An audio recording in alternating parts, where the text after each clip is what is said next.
The San Jose Sharks won some games. Their goalie got into a fight. They made a trade. I mean, this is a packed week. It's the Pucknologists.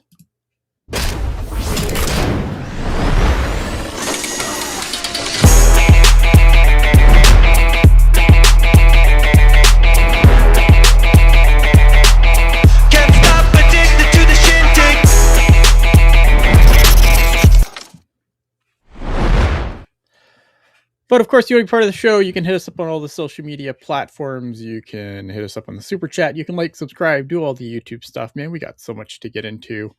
Do the YouTube things. You know what the YouTube things are at this point. It's 2026. Just do it.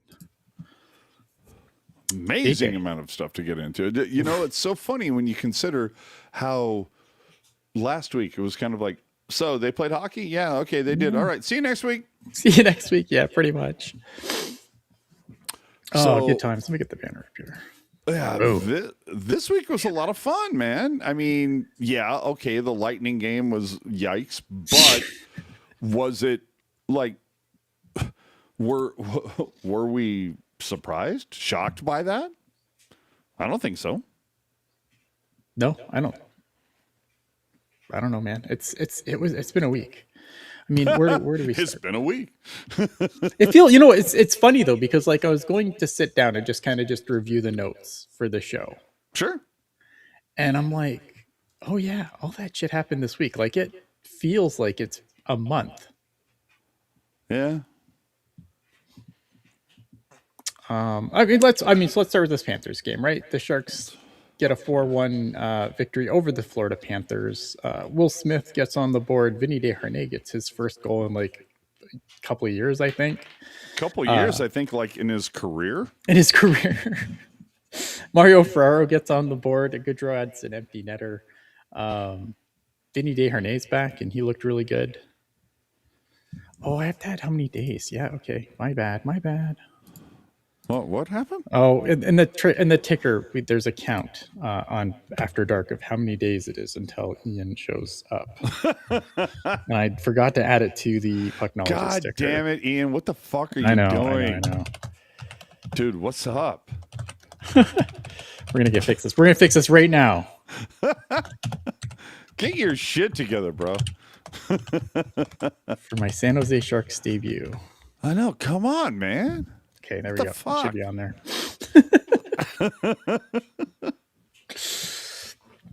Vinny Desharnais comes back. He looks really good. Beside Sam Dickinson, I really like that pair. I didn't like that pair in the Tampa game, but we'll get there in a minute. But I think that's been probably the most steady Dickinson has looked is when he's been paired with Desharnais. Absolutely, and dude, I hate to say it, but I feel like Dickinson is just. Tell me I'm wrong. He's that guy that it's like, man, he'll have a game or two where it's like, all right, he's progressing nicely, and then he has a couple shifts where it's like, oof, well, you would have appreciated if he had played that differently, and it's like he's 23 years old.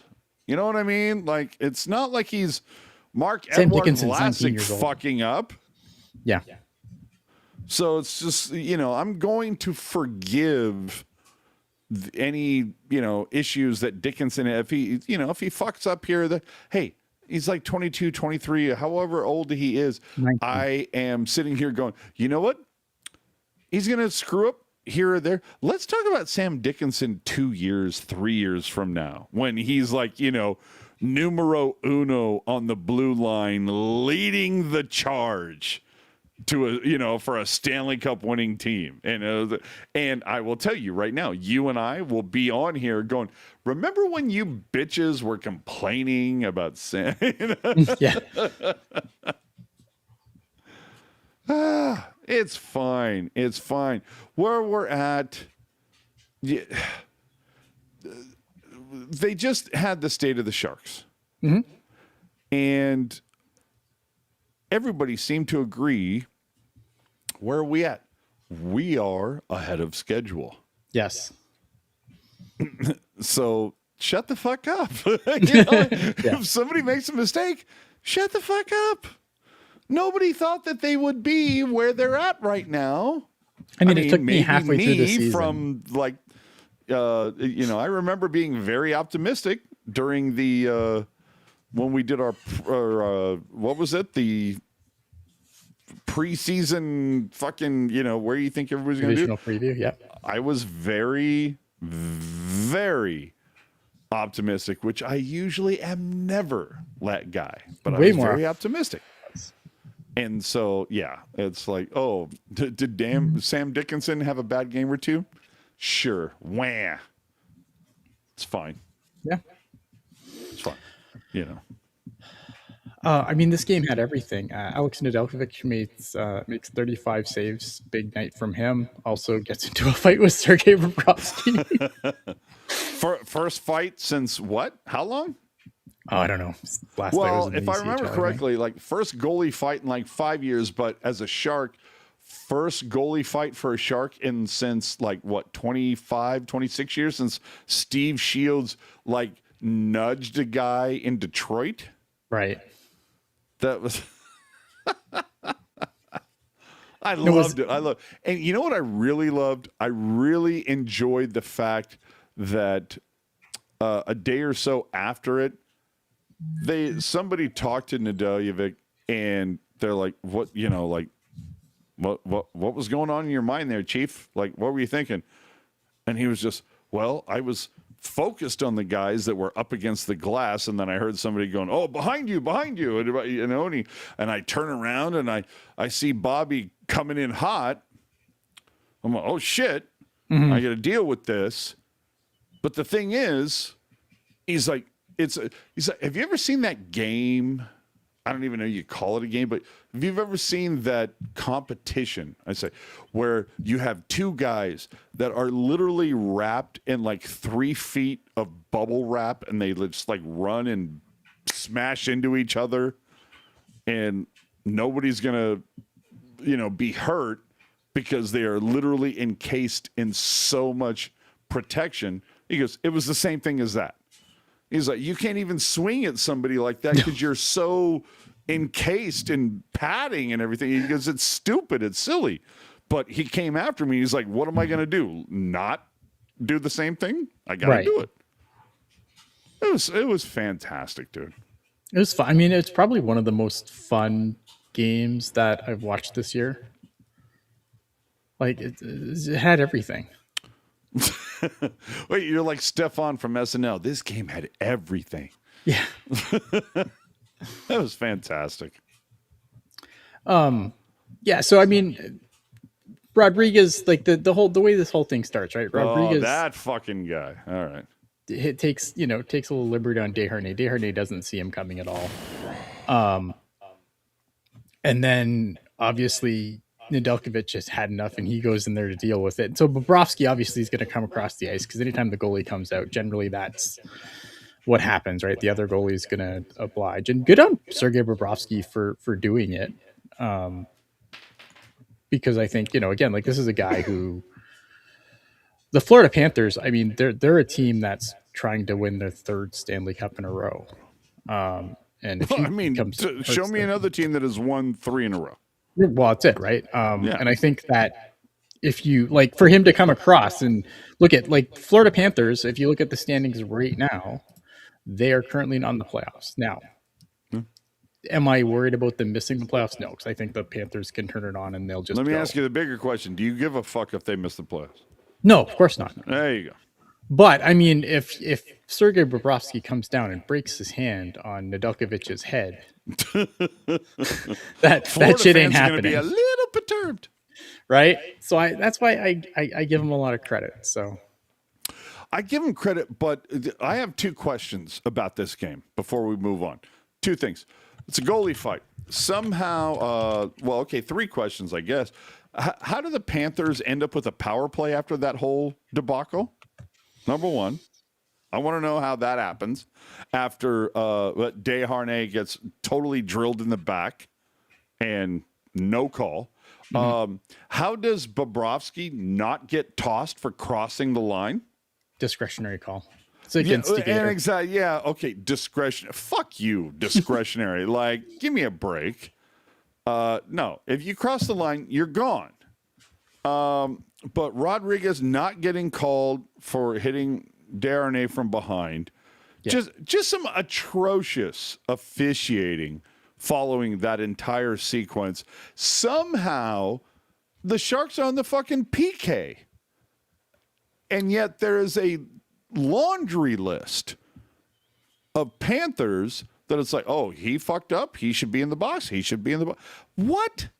I don't even understand that. But and then to top it all off, the fact that Bobrovsky was so sure that he was like done, he was out of there. He was in the dressing room taking his shit off. Mm-hmm. And then they called him and said, no, dude, you're back in. And then everybody sat around for 10 minutes waiting for him to get his shit back on. Right. And it's like, how is that not delay of game? So that whole thing, I was just, oof. Like, look, I'm not one of those guys that sits there and goes, oh, well, hockey is scripted. Fuck sports. But watching that whole sequence, mm-hmm. I was like, well, I kind of understand why maybe some people feel that way. That was some bullshit. Yeah, I mean, I think it's a situation where it's a young team that's, a younger team doesn't get like the benefit of some calls. And I think this, like the Panthers being a heavily veteran team, is why that happened. Like they're just going to get calls. We've seen this happen to the Sharks a few times this year where they played like a very veteran team and the Sharks are, they're getting the extra penalty in that situation. There was a couple of calls even in this game, like before the Bobrovsky fight, where it's happening. I think I'm echoing still. I think I'm echoing coming through your side. I just watching that whole thing, that whole sequence, and seeing that like I wouldn't have been mad if both teams are like, okay, you assholes are in the box, you assholes are in the box, and even strength both ways. Fuck everybody. Even if it was like 4-on-4, I wouldn't have cared. But the fact that the Panthers, after that entire sequence, the Panthers ended up with a power play? What the, get out of town. And that kind of was the way, like, the entire week of officiating went, if we're being honest. Yeah. Oh, wait, hold on. What's going on? I'm echoing through your side, I think. Oh. All right. I'll see what I can do. Okay.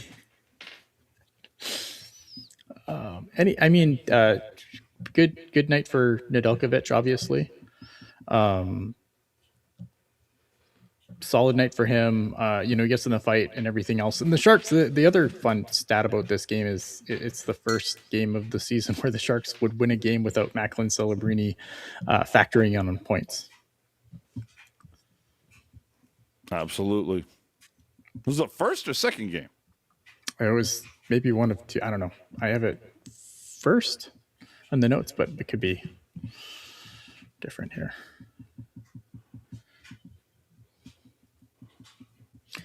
Here, this $5 super chat here. Jerry, thanks for the super chat. Super chats help keep the lights on without us having to jam our show full of ads. Thanks for the awesome coverage as usual. My son and I are enjoying the show, and we have a great time mostly watching the Sharks this week. Thank you again for the super chat.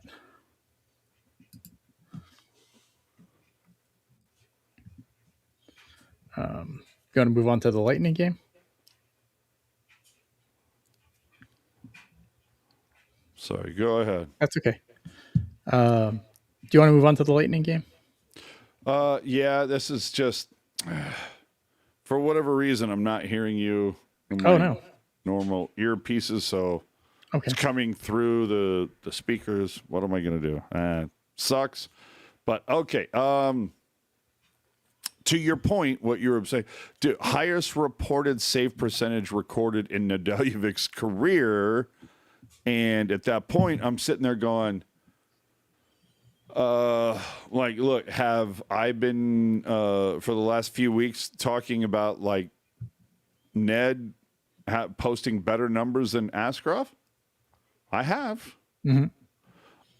Is that me saying that fuck Askarov, trade his ass, keep No. Nedeljevic, sign him for 18 years? No, that's No, not God, what no. I'm doing. I'm literally just pointing out Ned has had some very good numbers. And so I like seeing that. And are the Panthers statistically a worse team than the Lightning? Yes. Yes. Yes, they are. Quite good. Just a little bit. And so, look, the Lightning, it's a back-to-back. You want to see Askey. I was dying to see Askey just come into this game and shut them out. And you know what? For the first two periods, looked solid. That third period wasn't that great. I was very much kind of like, how are the Sharks going to respond against the Lightning after, let's be honest, beginning of the month, they were shoved into their locker by the Lightning. They, I thought, responded okay, certainly better, considering they're on the second night of a traveling back-to-back. And I'm going to be one of the first people that when they said Gaudette was coming in for Chernyshov, I was like, why? Yeah. That was my response too. I don't think, like, I think that unfortunately, but Chernyshov was not going to be the difference in a 4-1 loss. No, I mean, the Tampa Bay Lightning are the best team in the Eastern Conference, and they absolutely showed it in this game. I think that it looks really bad for Askarov, right? Because he only faces like 20 shots or 21 shots or whatever it is. But I mean, the Lightning, it doesn't do justice to how much the Lightning controlled that game. Oh, absolutely controlled the game. Yeah. So it's just a case of what are you going to do? Yeah. And then obviously it's another back-to-back situation. And so many, and what was it? It was like 4 back-to-backs in a row. Mm-hmm. And it's not like it was back-to-back. You get like, okay, well, we're going to go back-to-back. We're going to play Vancouver and then Seattle. Mm-hmm. And then we're going to play Calgary and then Edmonton. But no, it was all the way out on the East Coast. So the fact that they came back from that, if I remember correctly, I think they came back like 500. So I'm sorry. If you come back from that 500, I'm like, no, I'm taking that as a win, boys. Absolutely. Yeah. I mean, not much there. Tyler Toffoli is the only Shark to get on the board in this one. He gets his 14th of the season. Chernyshov comes out for, like you said, Chernyshov comes out for Gaudette. He would later be sent back to the American Hockey League. Line Blender comes out in this one, obviously, because nothing worked. I mean, this is just a game where, again, the Lightning were the better team. And this is where, like, as excited as I am about the Sharks and what they've done this season, it's games like this to remind you where they still have a ways to go. Absolutely. And that's the thing is, if I saw a few people on the soch, I can't believe it. It's like, what, have you not paid attention to the blue line? Like there are pieces that still need to be reconfigured. But the fact is, like, if you look like over the last like 12, 14, 15 games the Sharks have played, like they're literally winning like 3 of every 4 games. Yeah. And so you're going to complain that the best team in a division beat the Sharks? Best team in the conference. Like, I think they're the best team in the East. And that includes like Carolina and, a couple what other would have concerned me is if they had lost to New York. Yes. Man, I would have been like, what the hell? Yeah, but like if the best team in that conference, in the division, whatever, if that team is going to beat them, and I still think the Sharks played that game somewhat well when you take into the fact that it's like they're on the road. They played the night before. There was travel. There was a lot of things going on. So it was, and they outshot Tampa, 23-21. So it's like they even outshot the team. So it's like, are you really going to get that like frustrated? No, this is something you put on the whiteboard and go, okay, we're going to remember that shit for later. But this is not something that is going to define our season. And boom, they get back. You know what the other thing too, and I just remember this, and I did bring this up because I was on the After Dark for this game, and the Tampa Bay Lightning kind of also perfectly played the Sharks. They did. Because they, because after that last game, we're expecting all kinds of shenanigans. Like, Ryan Reeves has to be in this game. Moser was going to get his head taken off. Right. Yeah. And then, you have to, Gaudette has to come back in for Chernyshov for the same reason. Right. And then it was like none of that shit happened. And it wasn't even remotely chippy. Like I thought Tampa. I was expecting shenanigans, my friend. Yeah, I was expecting shenanigans too. And there was no shenanigans. Like there wasn't guys like they shut down Celebrini for sure. Celebrini had a hard time doing anything in this game, but it wasn't because they were cheap shotting him or no, not at all. Right. Like it's just, so I think the Sharks kind of, and I mean, I'm guilty of it. We talked when we were previewing this game that, this game's going to be crazy. And it wasn't. And they played all of us, man. The Tampa Bay Lightning played us all. And that sometimes happens in this league, right? Like where a guy like, you probably they did what they were supposed to do. Credit to what's the guy's name? John something or other. It was the coach of the Lightning. Cooper. Yeah. Credit to Coop, man. Mm-hmm. It's crazy that he has never won a Jack Adams. Yeah, I don't understand that at all. Insanity. For the local sports talk radio people, a Jack Adams award is given to the best coach for that season. I understand that you're probably not aware, so we're just letting you know. Let's let you know. Yeah. So let's get on to the Rangers game. The Sharks beat the Rangers 3-1. This one kind of everything happens in the first, and then it was just the sloppiest hockey you've ever seen for the next two periods. It was, what was so funny about this game? It was like 5 minutes of yay, and then in just like 55 minutes of what the fuck am I looking at? What am I watching? Dude, it was so bizarre. And myself, Jules, Puck Guy, we were all there live for it. And I will tell you, there was a couple times where I was like, what the hell was that? Yeah. There was a lot of that. And you know what was really funny is that my seats just happened to be right next to dude, I within arm's reach was Tim Burke. There was an entire row of scouts from other teams. Nicholas Sundstrom was in that group. And nice. I posted a photo on my Twitter. I seen it, yeah. I wish I grabbed it. I should have grabbed it. It was like so many scouts there. And I was just like, sure. Like, this is the game to be at? Fucking A. I think. Well, awesome. You got a team like the Rangers, right? Who are obviously sell everything that ain't nailed down. So it'd be interesting to see. I think the Rangers are going to be a fascinating team going into the deadline to see what they're going to do, because I think pretty much everything that's not Igor Shesterkin and Adam Fox is probably on the table. I feel like those are probably the only two guys that are untouchable. The fact that they're trying to get Panarin to San Jose, fuck you. Oh, I don't even think like it. No, so dumb. It's so dumb. Like, this is one of those things where like I wish people would like go and listen to the clip when they read something on social media.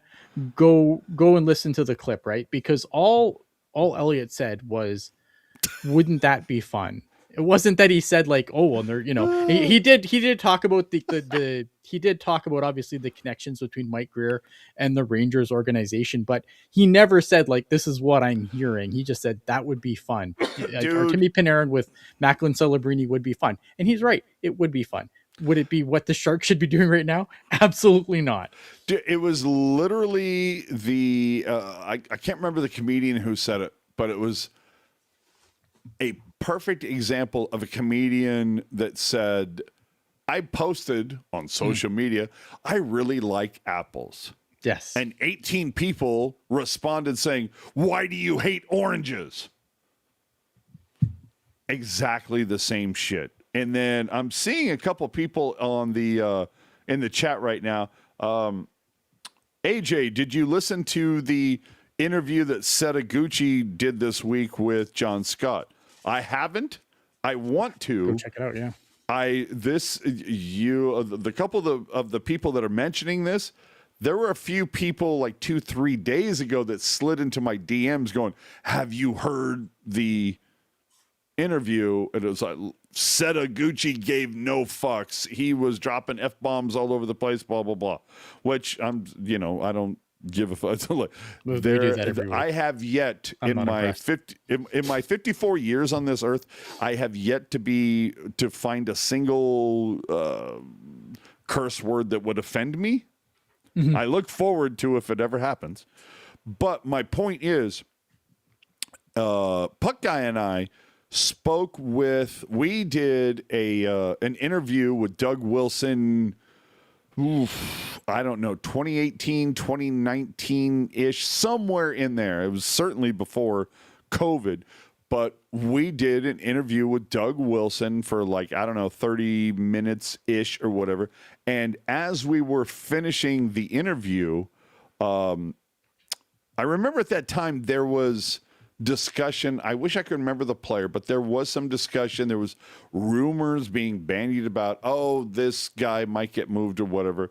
And I brought it up in kind of a cheeky way, like, hey, maybe Doug Wilson will, leak a little tiny bit of information, maybe.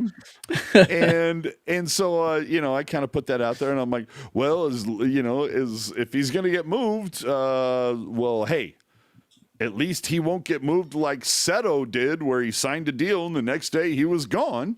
Right. And Doug Wilson in that moment looked at me and said, that's what you guys know. That's what the media knows. That's what the public knows. What they don't know is I spoke with Setaguchi 2.5, 3 weeks earlier. We had already signed off on the deal that he was going to Minnesota for like this.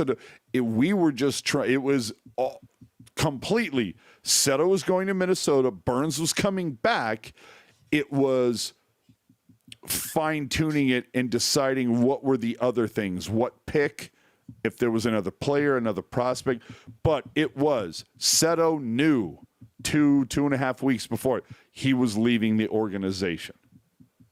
And so when you see all of the, ask Seto about it, Sure, he signed a deal and then the next day he was fucking gone. Seto knew about it. So I am dying to hear this. That'd be interesting. The interview with John Scott, only because I'm interested to find out, does Seto have a different recollection? It would be a fascinating thing to definitely go back and listen to for sure. Absolutely. I can't wait. I'm curious about it. I didn't know about it. I don't listen to as many podcasts as I used to because my job. Because there's 1,800 billion of them. It's not even that. Like before, it'd be like I worked at a desk and I could have my headphones in and just listen to podcasts all day while I worked. Right now, it's like no, I run around all day and I'm not allowed to have headphones. Yeah. Well, but let's also call out the fact that we have had John Scott on our podcast. Yes. I spoke with John Scott, did an interview with him for Teal Town, and I will tell you, probably one of the best interviews, bar none, ever. The fact that I asked him, was like, hey, look, not every, you hear about, he's a good guy in the room and blah, blah. Come on, let's be honest. There's got to be a guy in the room where it's just like, so just the chat saying that Seto definitely has a different recollection. Fuck, I cannot wait to hear this interview. I got to hear this interview. Yeah, absolutely. But I remember asking John Scott, just like, hey, look, everybody's a good guy in the room. And I was just, I pulled a name out of my ass and I'm like, but come on. Like, really? It's like, if Adam Bursch was in the shit, are you really going to be out there to protect him? And he's like, no, fuck that guy. So I appreciate that honesty, baby. I live for that honesty, and that's why I will always love and appreciate John Scott. That was awesome. Yeah, good. Sorry, go ahead. So the only other thing I wanted to say about the Rangers game on Friday night, I mean, there's certainly a couple other things that we're going to get into, but for me, what did you think about like the Sharks starting the week with Ned, going to Askey, going back to Ned? Even though Ned posted better numbers, to me, when I saw that Ned was going to get the start in this game, the first thing that popped in my head was I would have given this to Askey because he needs a confident win. If he pulls that off at home, for me, I feel like the confidence is even bigger. And so I just looked at that. It did seem like a good opportunity to try and get him back on track. Yes. So I'm not wrong in that feeling. Yeah. All right. So yeah, I definitely get where you're coming from there, and I definitely like when you put that. I was like, yeah, that's a good point. I think though at the same time, like this has to be a meritocracy. And I don't think I don't think he was bad against the Lightning. I don't think he was bad. I don't think he's been necessarily bad. Like maybe there's one or two teams that he's kind of been like, you would hope that he would be a little bit better since the end of November through the Rangers game. Yeah. But I just think like Nedeljkovic is kind of on a heater and you should ride that because Alex Nedeljkovic is not known for like, the thing is that you need to ride this as long as it's going to last because with Alex Nedeljkovic, it never lasts. Like through his career. Okay, if you want to be an asshole about it, go ahead. I'm just saying. Like, I know that a lot of people are like, "Oh man, fuck like, Ian is the guy." I think he's like, and we'll talk. I don't know. We'll talk more about this later because you did want to talk about like what kind of trade value Nedeljkovic has, and I don't think he has a ton because I think people know what he is at this point. You know what? And that's great, but again, my point being is just if I'm Warsofsky, I'm looking over the last 5, 8, 10 games. Yeah. Ned is, I'm not saying Ned is playing out of his mind. Oh my God. No, he's good. He's been really good. He's been consistently good. That's and it. I think that I think you should ride this as long as it lasts, especially if Askarov's not giving you a reason not to. Exactly. He's been consistent, whereas Askey, for whatever reason, has found some difficulty since the end of November. And for the for the hall monitors on social media, Askey's, facing much more difficult teams. When did I say he wasn't? And I want to say, like, just because I think Askarov has struggled of late, like, just because he struggled of late doesn't mean that I don't believe in the goaltender. Like, I think I've been very. But you know what? You know what Askarov did in November? He shut down the Colorado Avalanche. Yes, he did. He shut down the Florida Panthers. Yep. Like he posted like 974s against top teams. Yeah. So I don't want to hear this shit about like, oh, well, he's facing, tougher teams. I don't give a fuck. You're paid to shut down top teams. Yeah. No, I agree. Again, he's struggled. He's fine, but he's fine. Yeah. Like it's not, it's a guy who's playing his first season in the NHL. There's going to be an adjustment. Yeah, show me the tweet that I posted where I'm like, trade Askey. I'm not saying trade Askey. Right. I'm just saying it's something to keep an eye on because he had a little bit of a slow start in October, had an amazing November, and since then has been a little sketch. I'm sure he's going to find it, but my point is, don't bitch at me because I like point out statistics. So Like, from holy Ruben shit, here, that big yellow ball in the sky, it's still there. It was there yesterday. I think it might be there tomorrow. Like, oh, AJ, how dare you besmirch the big yellow ball in the sky? What the fuck are we talking about? Anyway, go ahead. Ruben saying that Seto believes Doug Wilson was asked by Minnesota to give Seto a short-term deal to facilitate a trade that would send Bernsey the other way, with Seto at a low price pointed contract. Interesting. What was Seto's deal? Was it like 3 years that was signed? It didn't seem like it was. I can't remember really long off the top of my head. I'd have But to go then back. again- It feels like 3 years sounds about right though. I was going to say, I feel like 3 years is right, but then again, at that point, was Doug Wilson known for signing long-term contract? Because for me, the only thing that like made Doug Wilson known for signing anything that was remotely long-term was after Brent Burns won a Norris. Yeah. Then it opened up, like, I can sign deals for more than 4 years? And then Holy shit. Evander Kane showed up and Yeah, well, that too. Anyway, let's finish out with the Rangers game. So Nedeljevic, for me, earned the starts. Earned the start, 100%. Absolutely. Yeah. The power play finally got something going after, I think, the previous 5 straight games, despite having 18 chances, no goals, but they scored 2 of 7 in this one. So you get the power play finally going. Ned, after this game, Nedeljevic 7-2 over his previous 9 starts, posting a .913 save percentage in 6 of his past 9. Now, granted, .913, not the greatest. Is it like it is good? Like, again, people have to remember that league average goaltending now is exactly .897. It's not awesome, but is it better than great. league average?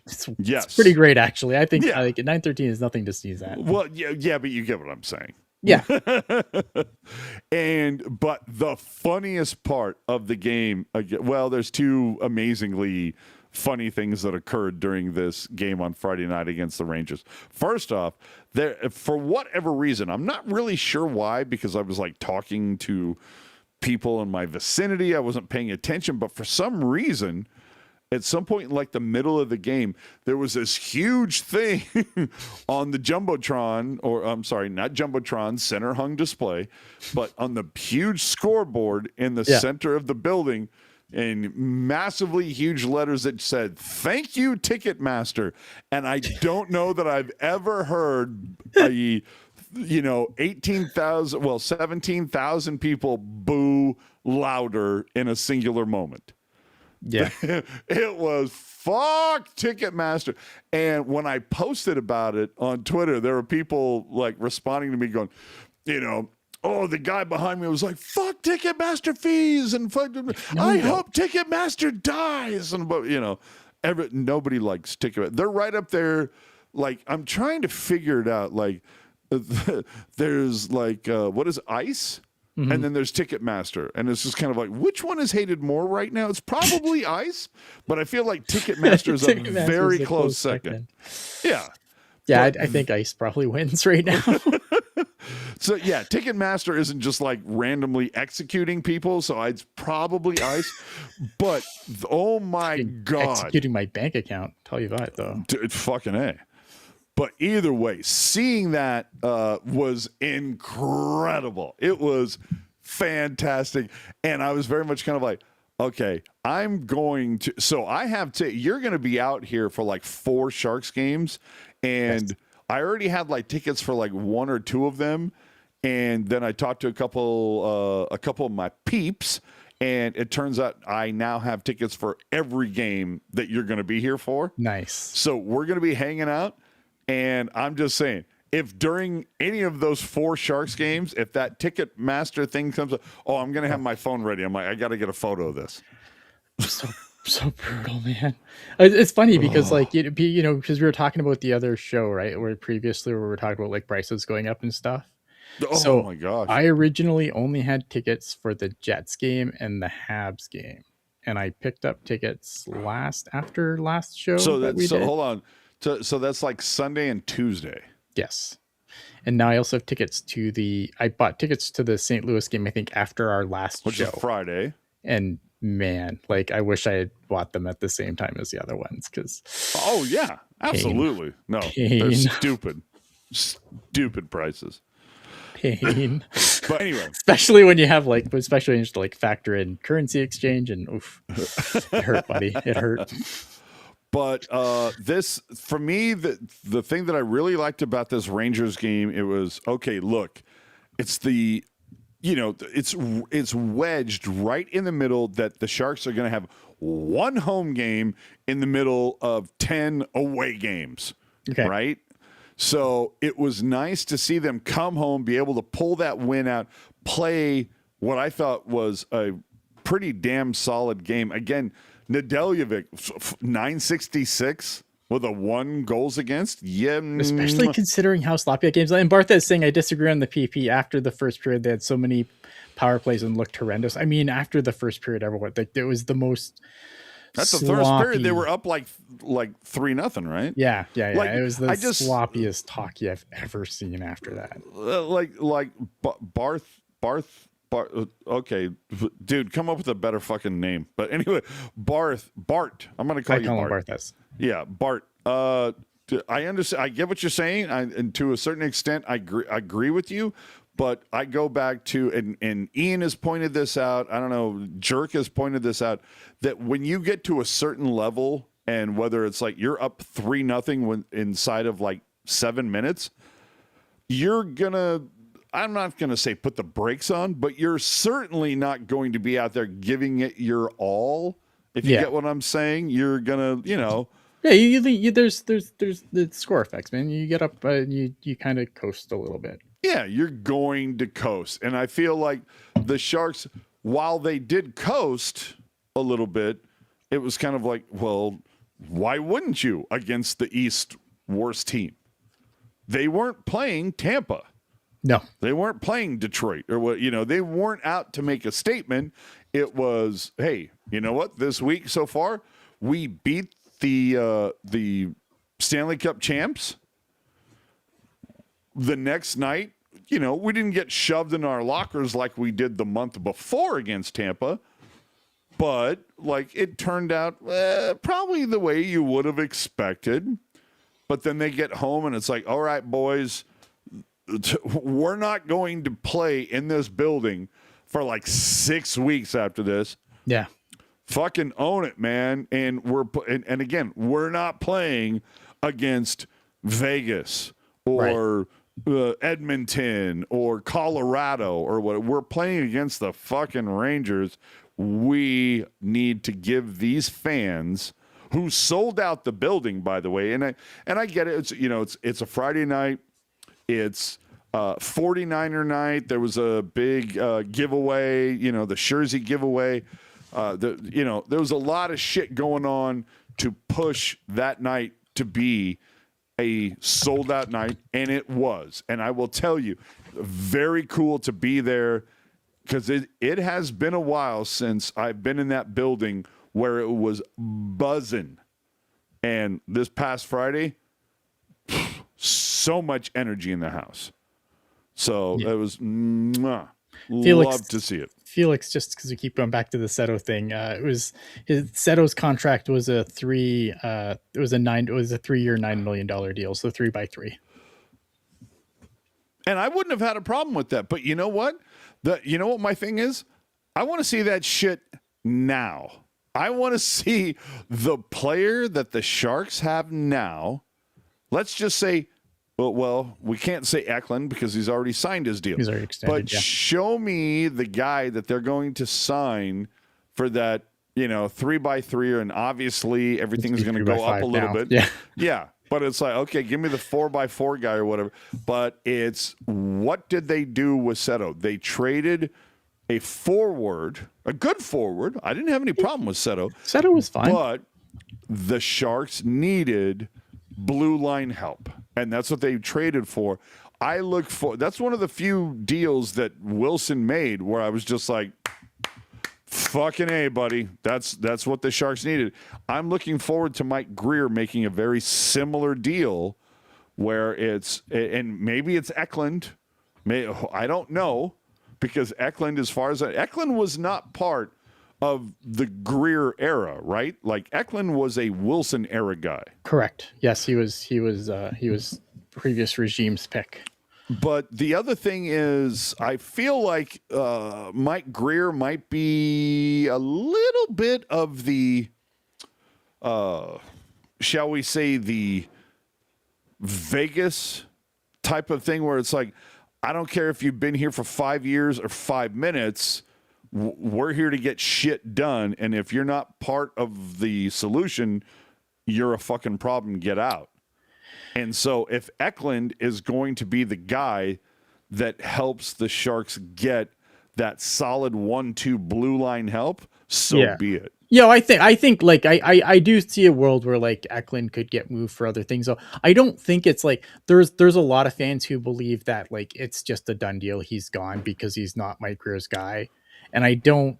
That's terrible to refer to Jules that way, but that's fine. Go ahead. I don't buy that. I don't think that like I know that he has come in and removed a lot of the previous regime's picks, but I don't think like William Eklund is playing NHL games. William Eklund, like, yeah, he struggled a little bit of late, but I think overall, like, there's a talented player there. Where true, I absolutely think like, could you flip him to address needs on the team? Yeah, I think you absolutely could, but I don't think like the writing's on the wall that he is out of here. Like, I think that's overstated. I would agree with that, but I would also say that when it comes to trying to get a marquee piece on the blue line, Eki is probably leading the charge. Some people are in the chat saying they could see like a 3x3 for Colin Graf. Wait a minute, we have a chat? What are you talking about? No, Graf, to me, see, okay, let me ask you that. You have it's very difficult to make the comparison because Eki has already signed. Yeah. It's just very much kind of like, who's the player you want to keep? Do you want to keep Eki at like 5 years at $6 million each, or do you want to keep Graf at $4 million for 4 years? And I look at that and I'm like, I'm taking Graf in that moment.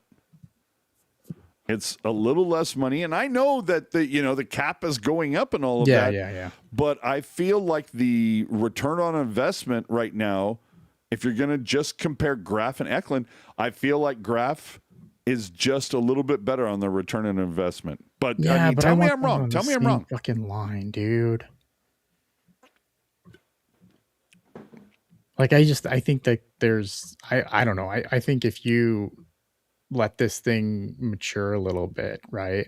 Sure. And you have a situation where you have like, maybe Eklund probably belongs on the second line here, but if you can push him down to the third line, have a third line of Eklund, Wenberg, and Graf, that is stupid good. It's a sick line, but my point is, if Eklund is playing bottom six, yeah, y'all fucked up somewhere. Like, if you can trade that for a top pairing defenseman, and I'm not saying it's going to be, Eklund straight for that guy. No, there's going to be, maybe it's Eklund and a prospect, or Eklund and a pick, and for the right guy. Who's the guy in New York that everybody keeps talking about bringing to San Jose? Right-handed shot. Schneider. Yeah. Well, I mean, okay. I don't think it addresses like it's a middle six guy. Like, see, that's the whole thing. The Sharks need to make the deal to get the next Brent Burns. They need the next 1-2 guy. And so if you're telling me that the Chief in New York ain't that guy, then no, hold on to it.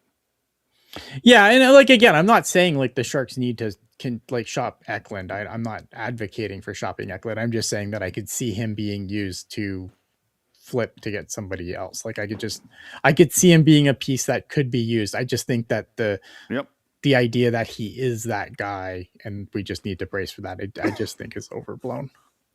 When I was at State of, and we'll get into it in a little bit. I was at State of the Sharks with Jules on Thursday night. And one of the things that we did kind of bandy about is that Eklund might be the guy who is on the chop. I don't want to say chopping block.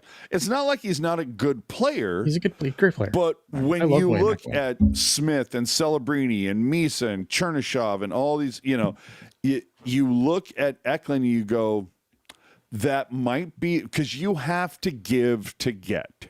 Mm-hmm. And Eki might be the piece that would bring back to the Sharks that 1-2-2-3 solid defensive piece that they need, because we all know that right now for the last 5 years, defense, the blue line has been the Achilles heel for the Sharks. Mm-hmm. If Eklund is going to get you there, I agree. Like, and he definitely makes point. I mean, the Sharks have a surplus of forwards, and they keep trading for more. Look at Sherwood. Yes, they do. The dude, a week ago, we were talking about, are they going to get Keifer Sutherland here? Yes. And then the next day, boom. Let me just run through our injury update here quick, and then we'll get stuck up, stuck down, and we'll get into that trade there. And then was there a before you get into it, did I miss a Jerry? Jerry did have a super chat, or we put it up, yeah. Oh, okay. I'm sorry. That's good. We've been talking a while. I know we haven't. I definitely got to it. And Dana is having issues. It's fine. It's fine. So we'll play some Taylor Swift. You'll be all right. So injury updates actually kind of positive on the Sharks front. Mukhamadullin and Kurashev are both nearing return. The issue there, obviously, is that there is one roster spot for 2 players. Oof. So it'll be interesting to see what happens there. On the Barracuda front for injuries, I'll just hammer this out now. Cardwell went out in the first period against the Condors the other day. Unknown for how long or how serious that injury is. Quentin Musty is now week to week, as is Jack Thompson, who has been week to week for a while now. Yikes. So the Barracuda injuries are piling up a little bit.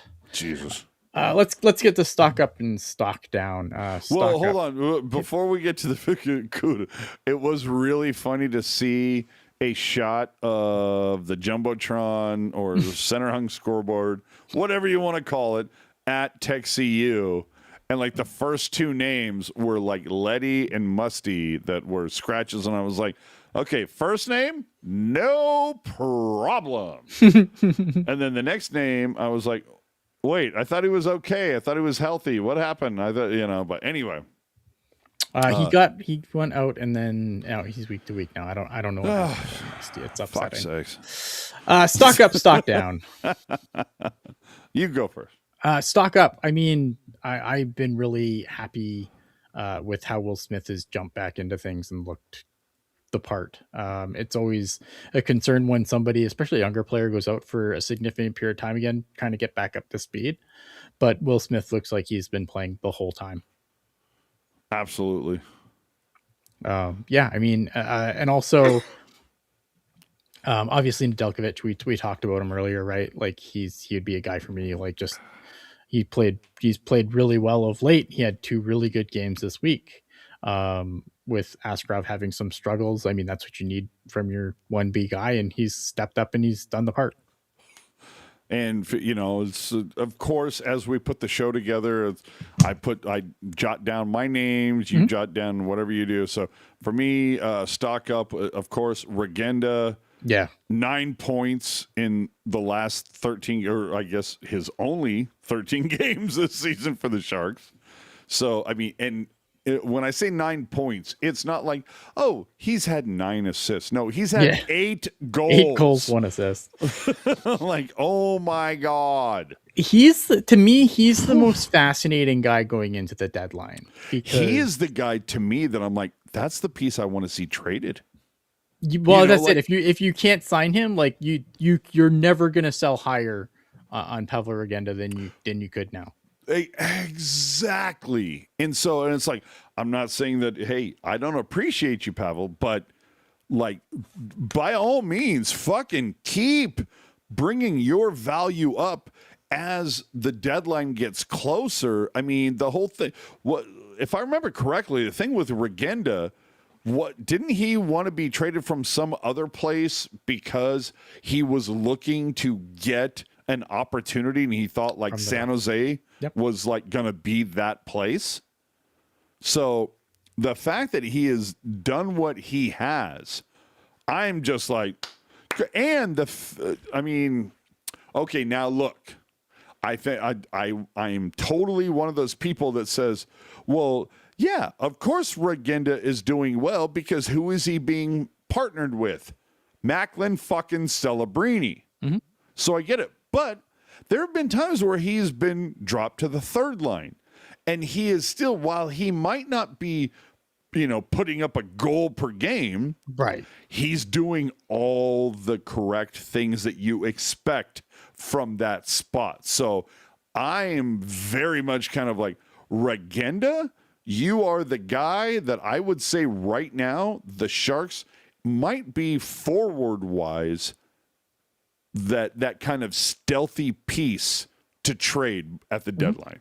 Yeah, you know if you can't, here's the thing, right? So Regenda's not going to be able to play enough games for the Sharks to retain him as a restricted free agent. He will be a UFA at the end of the year. So the Sharks, to me, it's either they have to make a decision. They have to decide if they're going to extend him, and if they're not going to extend him, you have to trade him because you're losing him as a free agent in the summer anyway.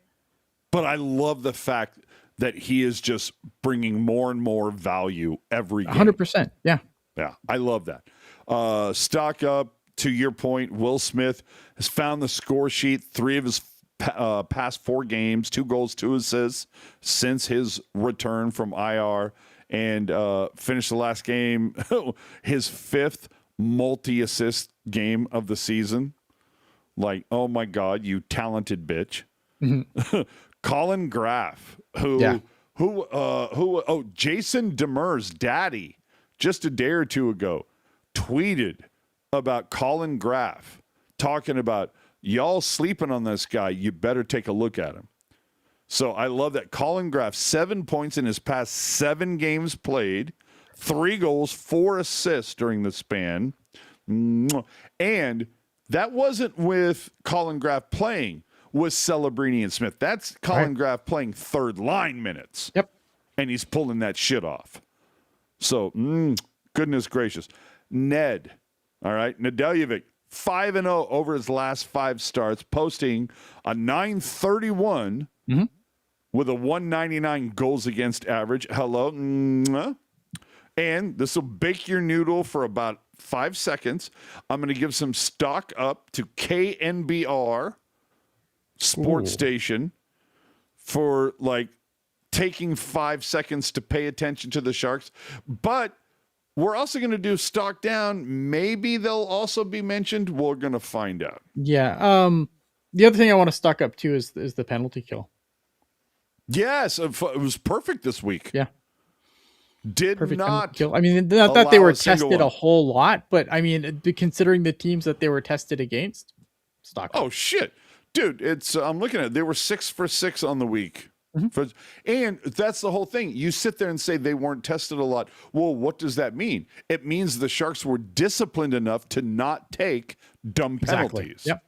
So absolutely, you call out that PK. I'm with you. Yep. All right. Okay. Now you can shit on some people. Go ahead. Stock down, man. I mean, stock down. I mean, I think again, like maybe I'm an idiot because I bought into this too, but like Ryan Rostovsky has to get a little stock down, right? Like we made some really dumb lineup decisions, and again, maybe that doesn't change it much if you put Chernyshov in, but like got that back in, like, but I don't know, man. Like there's sometimes we trot out Ryan Reeves, and like when we're trotting out Ryan Reeves and we're sending Chernyshov back to the AHL, like. What are we doing? What are we doing? Like, and I get it. I feel you. And like, again, maybe it's dumb for me to say because I was, again, I was on here talking about how brutal this game was going to be and how there was just going to be a blood bowl. So, I mean, I guess I bought it too, but like, I don't get paid to make these decisions. That's true. But yeah, you bought in a little hard. But I just think like the fourth line in general has been kind of meh. Well, and and I've Other got than I think Ostapchuk's been fine, but I mean, again, I look at a lot of this shit as return on investment, right? yeah, I look at Goodrow and I'm like, no, the Sharks are getting bent over for the ROI on that. Yeah. Ostapchuk, I feel like they're kind of, I think he's week been by week. perfectly serviceable as the fourth line center. I can understand because a lot of people are like, well, why aren't they sending Ostapchuk down? It's like, well, they don't have any more centers, Yeah. right? Like, yes, would I rather watch Mike Igor Greer Chernyshov? loves those physical boys. Yeah. Like, would I rather watch Chernyshov than Ostapchuk play hockey? Yeah, of course I would. But like, the reality is like Gaudette hasn't played center much this entire year. He's mostly played on the wing. I know he is a center and he could play center and you could shift him there, but why would you? Like, I understand why the logic behind that. So, well, and if we're being 100 honest, Ostapchuk is a fourth line guy. Chernyshov is top 9, if not top 6. Top 6. So 100%. Yeah. For me, when it comes to stock down, I've got I have a laundry list, as I always do. Askarov, buddy, I'm gonna keep pounding this fucking drum until you show up. Bad versus Tampa. And again, it's hey, you're not being fed to the kittens. You're being fed to the wolves. But for the people that sit there and tell me, oh, if I can't believe you're dumping on Askarov because he's playing the toughest teams and blah, blah, blah. Again, I go back to what I said when we first started the cast earlier tonight. What did Askarov do against Colorado in November? Yeah. 974. What did he do against Florida? 974 in November. So, Chief, miss me with this fucking. He's not playing. He needs to be playing worse team. Fuck you. I don't want to hear that shit. And so far, November 188 goals against. December, all of a sudden, 407 goals against. So far into January, which we're only 6 days away from ending, 4.42 goals against. He needs, at least in my view, in my opinion, he needs to have that game where he just shuts a fucking team down. He needs to have a game where he posts 966 with a .86 goals against. He needs a stellar, just fuck you game. Yeah. Look, it's been way too long since he's had one of those. Yeah.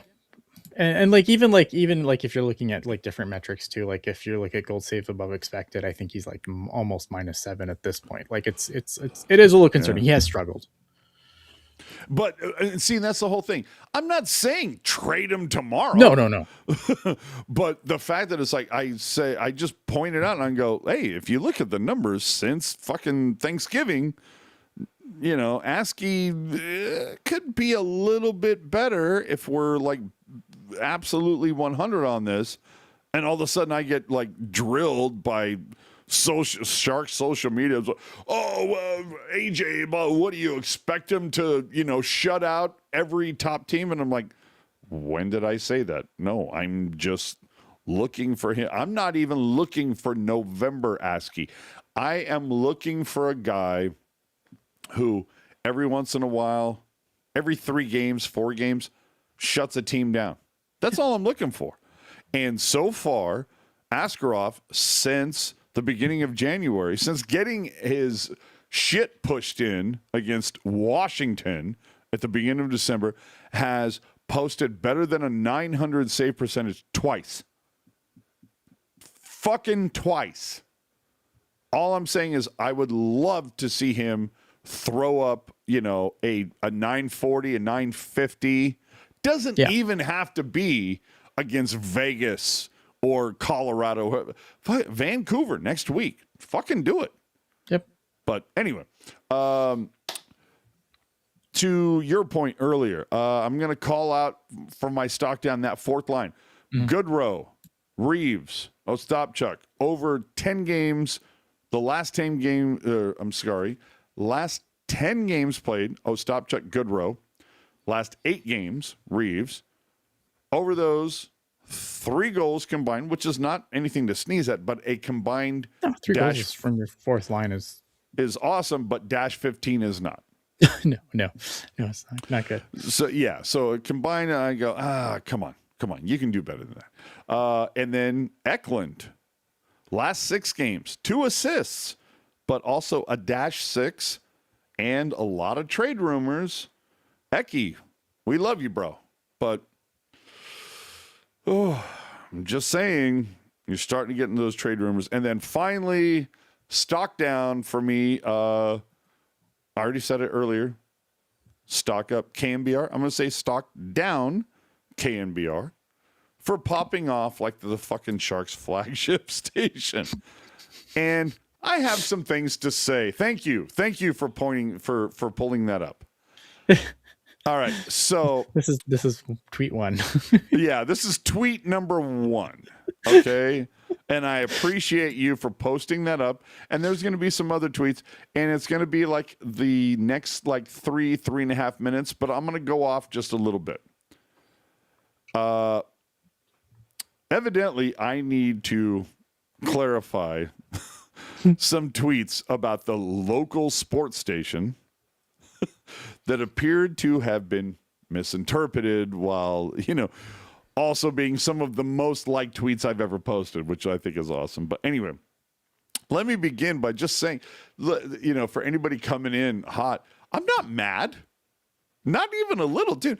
In fact, Friday night was a treat. It was, it was pure, uncut comedy. The level of tone deafness shown by KNBR, it was so impressive. It borderlined on performance art. It was so great.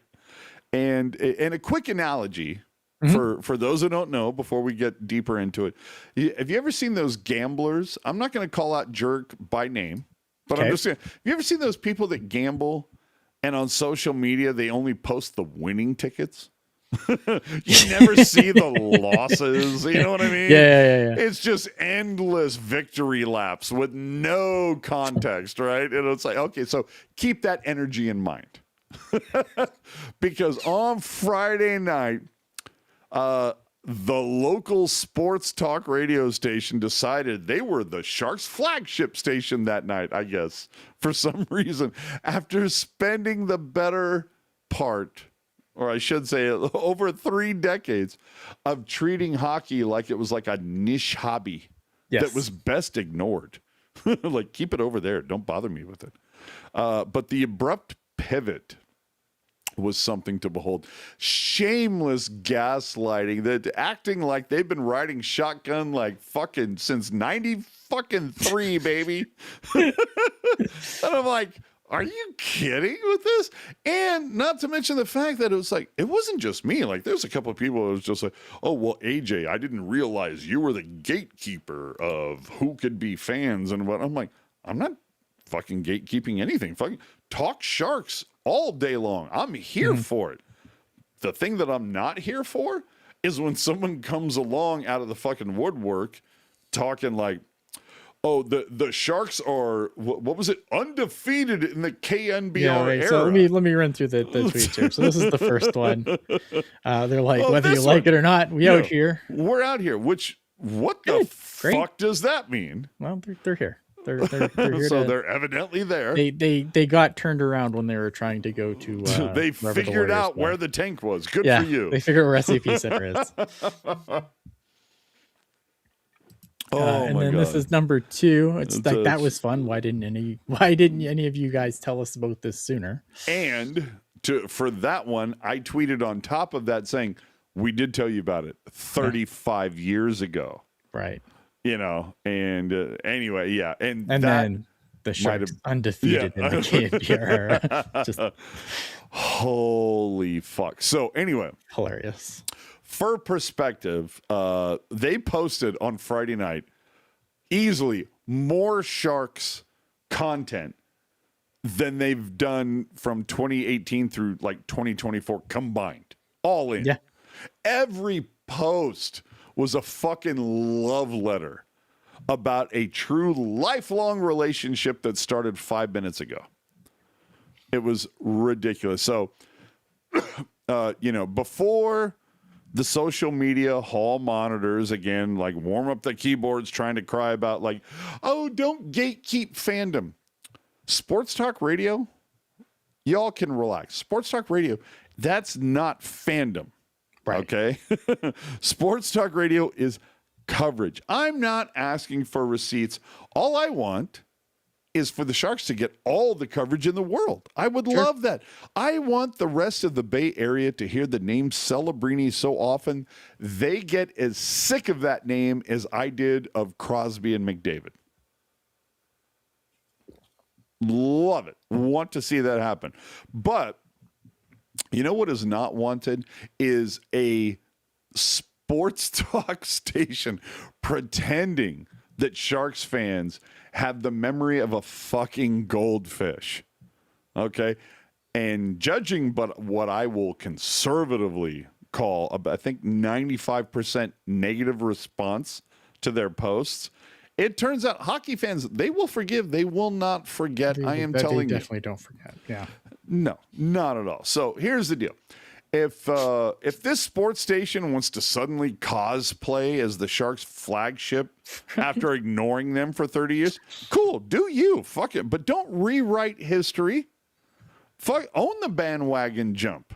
Be honest about it, because Sharks fans, we're always incredibly welcoming, but you can't insult our intelligence, because when you do and you try to gaslight us, we're going to drag you for ignorance of the Sharks, ignorance of hockey, and we're probably going to make fun of your collapsing ratings, because that's where RSNs and sports radio is headed. So fucking deal with it. You weren't there. You didn't help us build what's happening now. So let's be brutally honest for one harsh second. Are we seeing any of that shit happening 2 days ago if the 49ers are still playing football? No, probably not. Yeah, not a fucking chance. Not a fucking chance. But you know what? That's totally fine. I have no problem with it. Just my whole thing. You know what I have a problem with? Just admit it. Own it. Yeah. It's like nobody cares. Just fucking own it. But just like... If you're going to sit there, like, dude, I am old enough to remember calling KNBR in the 90s to literally say, hey, like fucking, what was it? It was like March, April of 94, where the Sharks were trying to sneak into a playoff spot. The Giants were kind of like, the Warriors were fuck all. And the Niners were already done. That shit happened. They won the Super Bowl. Great for them. But I remember calling in to say, hey, are you seeing what the Sharks are doing? You know, their first year actually in San Jose after playing the previous two in the Cow Palace. Holy crap. Do you see what they're doing? Like CNN is doing spots about and you know what their response was? Nobody cares. Yeah. And that wasn't hyperbole. That was station policy. I heard it directly from, dude, I heard it from former employees. They said they were like, that was the edict that we were told, don't cover the Sharks. So miss me with this pearl clutching shit now, when Sharks fans are laughing in your face and calling you bandwagon. You earned that fucking label. Yeah. And but not that it matters much, because, vast majority of hockey fans, they don't listen to fucking KNBR. Why would they? The station, rarely, if ever, showed them any respect. Yeah. It's funny, right? Because like I just nod because I've heard this over and over and over again. I mean, I've never listened to KNBR in my life. Right. Dude, they openly mocked hockey for years. Yeah. But suddenly there's a generational talent in town, and all of a sudden they want to flip from the sports leader to the Sharks leader. Right. You didn't build any of The this. Teal Fuck Curtain says, off. AJ, you and everyone at Tealtown have the right to be gatekeepers. You've all been there through the good and the bad, ups and downs. The bandwagon is about to fill up. Yeah, but I don't want to like. I But would I never. appreciate that. But I'm not here to gatekeep. Yeah, like fucking do you. My Yeah, whole like, thing is, well, let me finish. Go ahead. So the reason why Sharks fans have migrated to satellite radio and podcasts such as ours, such as all the other ones that they're that currently exist, whether they're Sharks focused or hockey focused, whatever, local sports talk radio in the Bay Area pushed them there. They fired talent. They stopped taking callers. They talked at listeners instead of talking with them. And now they're broadcasting, at least from what I understand, KMBR is like doing their fucking radio show out of a public storage unit in Daly City. They used to have a prestigious address in San Francisco, but I guess they can't afford that anymore. And hey, you know what? That's fine.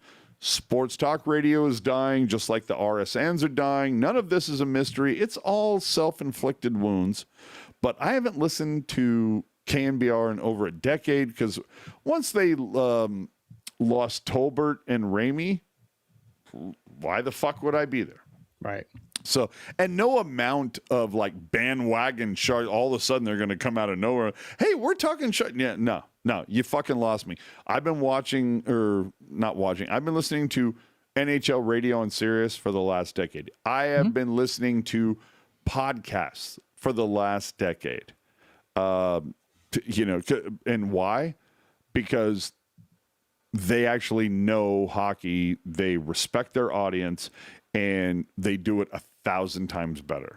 And so, and I've heard, there's been a couple people when I've, kind of, I get on the social, and kind of be like, dude, what's your fucking problem when it comes to like KMBR or anybody who works there? I've heard the stories about their ratings being garbage. Their lineup is evidently filled with Nepo babies, which I don't care about. It's dude, if you want to fire the actual talent, fill it with Nepo babies. I don't hate that idea because you know what? Sometimes the proximity, it will breed insight. And maybe some of these guys, whether it's like Greg Papa's son or whoever else is there, maybe it's like, well, shit, if they grew up around it, maybe they might have some cool vibes about it. Yeah. The problem is not everybody can be Kate Hudson or Wolfgang Van Halen. Mm-hmm. The vast majority of these guys are fucking Jaden Smith or, fucking Frank Sinatra Jr. And it shows. Yeah. So the goading childish tweets of what did you show? You had a couple up there where it's just like the Sharks are undefeated in the KMBR area. Or the Sharks are why undefeated. didn't you tell us about hockey sooner? Yeah. Or whether you like it or not, we're out here. Yeah. I'm like, dude, that's so fucking embarrassing, and it's not confidence, dude. That's amateur hour. Some of the comments are fantastic. Trangelo saying, "What did KMBR do when the Sharks made it to the final? Almost nothing. Nary a peep." Did they know? Did they know? Did they even know the Sharks were in the final? I say that because the Warriors were very hot at the time too. Sure. And they were so busy sucking that ass that they probably weren't paying attention. Yeah, and then Ricky's saying no one cared before, no one cares now. Run a poll: how many of us give a crap about mainstream Bay Area coverage of the Sharks? Well, and why did this podcast begin? Same reason. Yeah. Because, and so here's my final thought when it comes to local sports talk radio. Okay. If you're gonna dress like a clown, don't be fucking a whiny bitch when people look at you and point at you and call you bozo. Okay. Okay. KBR ratings would go up if they replaced all the guys with capybaras. Capybaras. Well, from what I understand, dude, their ratings are trash. Yeah, I can't. Why would really I ever know? I haven't listened to them in over a decade. Right, I can't speak to it because I am obviously not local, as we all know. There's a whole thing there when I finally show up.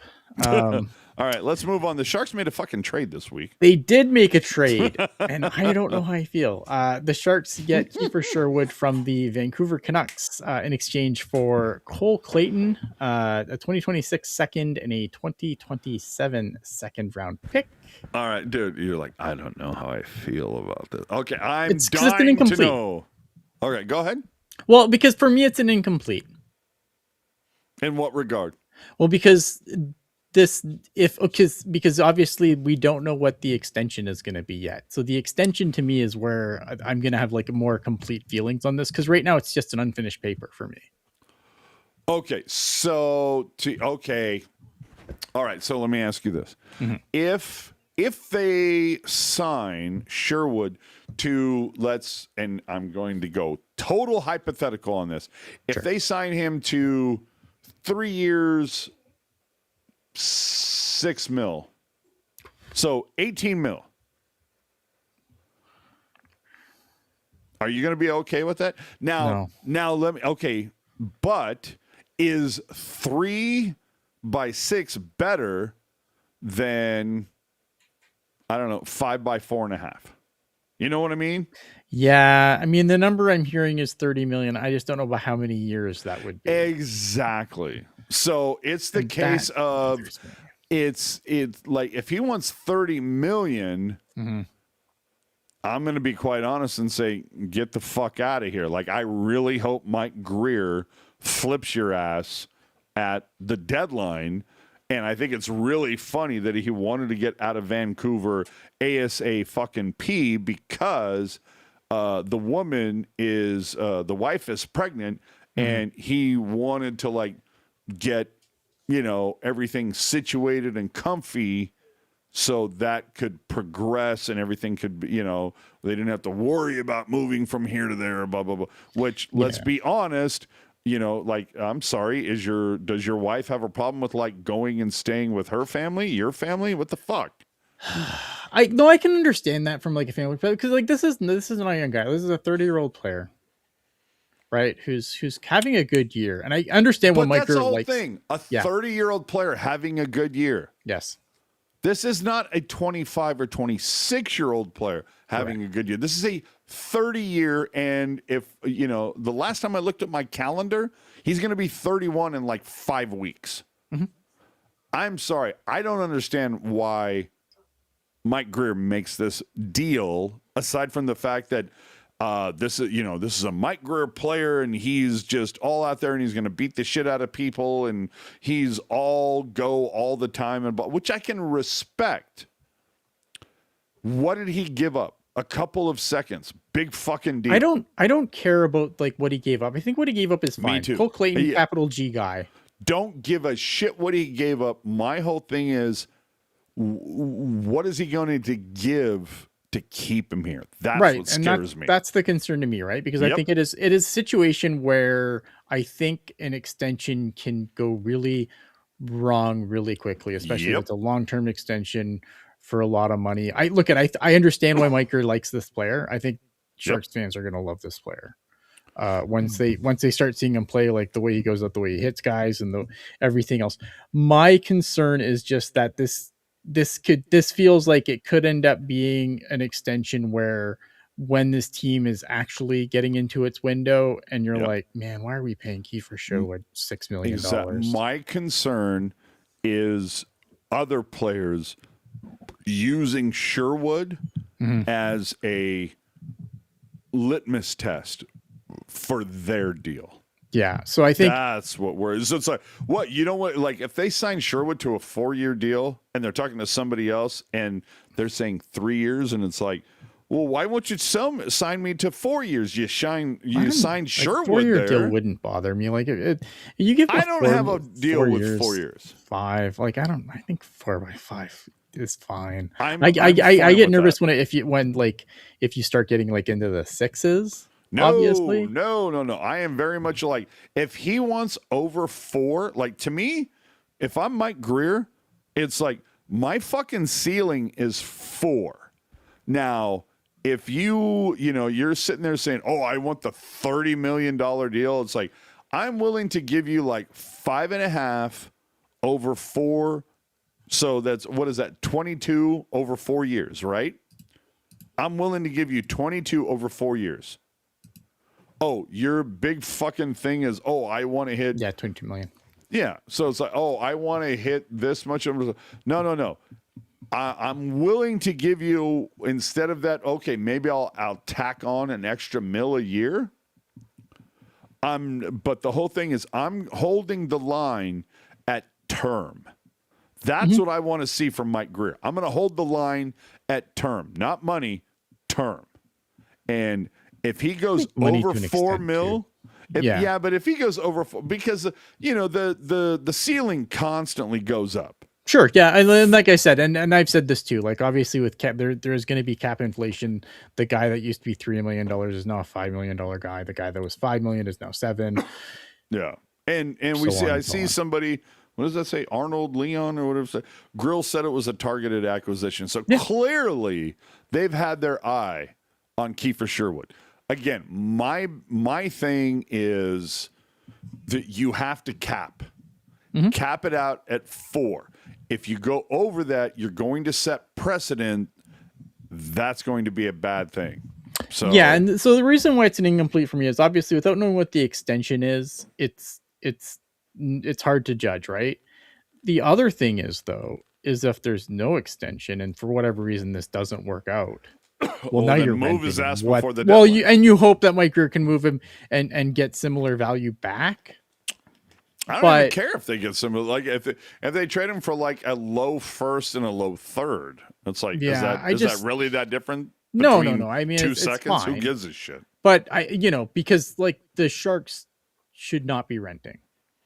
No, not at all. Right. And again, it's like, if this is a guy who's like, it's a Grier guy, like you were saying earlier. I think Grier's going to get an extension here, but I feel like I need to see this extension before I can really feel out how I feel about it.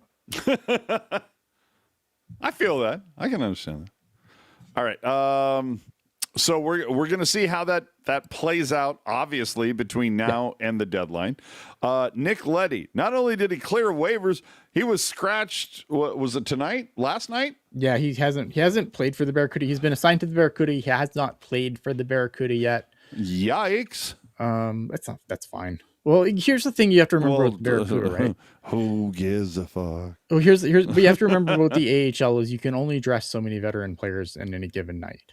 And he definitely would count against that cap of veteran players. So I do think that he's probably going to see action at some point because they're going to want to keep him playing. I think the last thing that the Sharks are going to do is like assign him there and just not let him play. Maybe they send him home. And they're like, hey, do you think that Nick Leddy is playing for a different franchise between now and the deadline? I think so. I hope so. I mean, I don't know. It's hard. It's not that I think so. I hope so. Yes. Yeah. Absolutely. Here, the thing again with like Nick Leddy, obviously, is he got pushed out. He's by far, this has not worked out for him at all. No. It's a bad fit. It was a bad fit for him. It's a bad fit for the Sharks. This could not have gotten worse, like for him.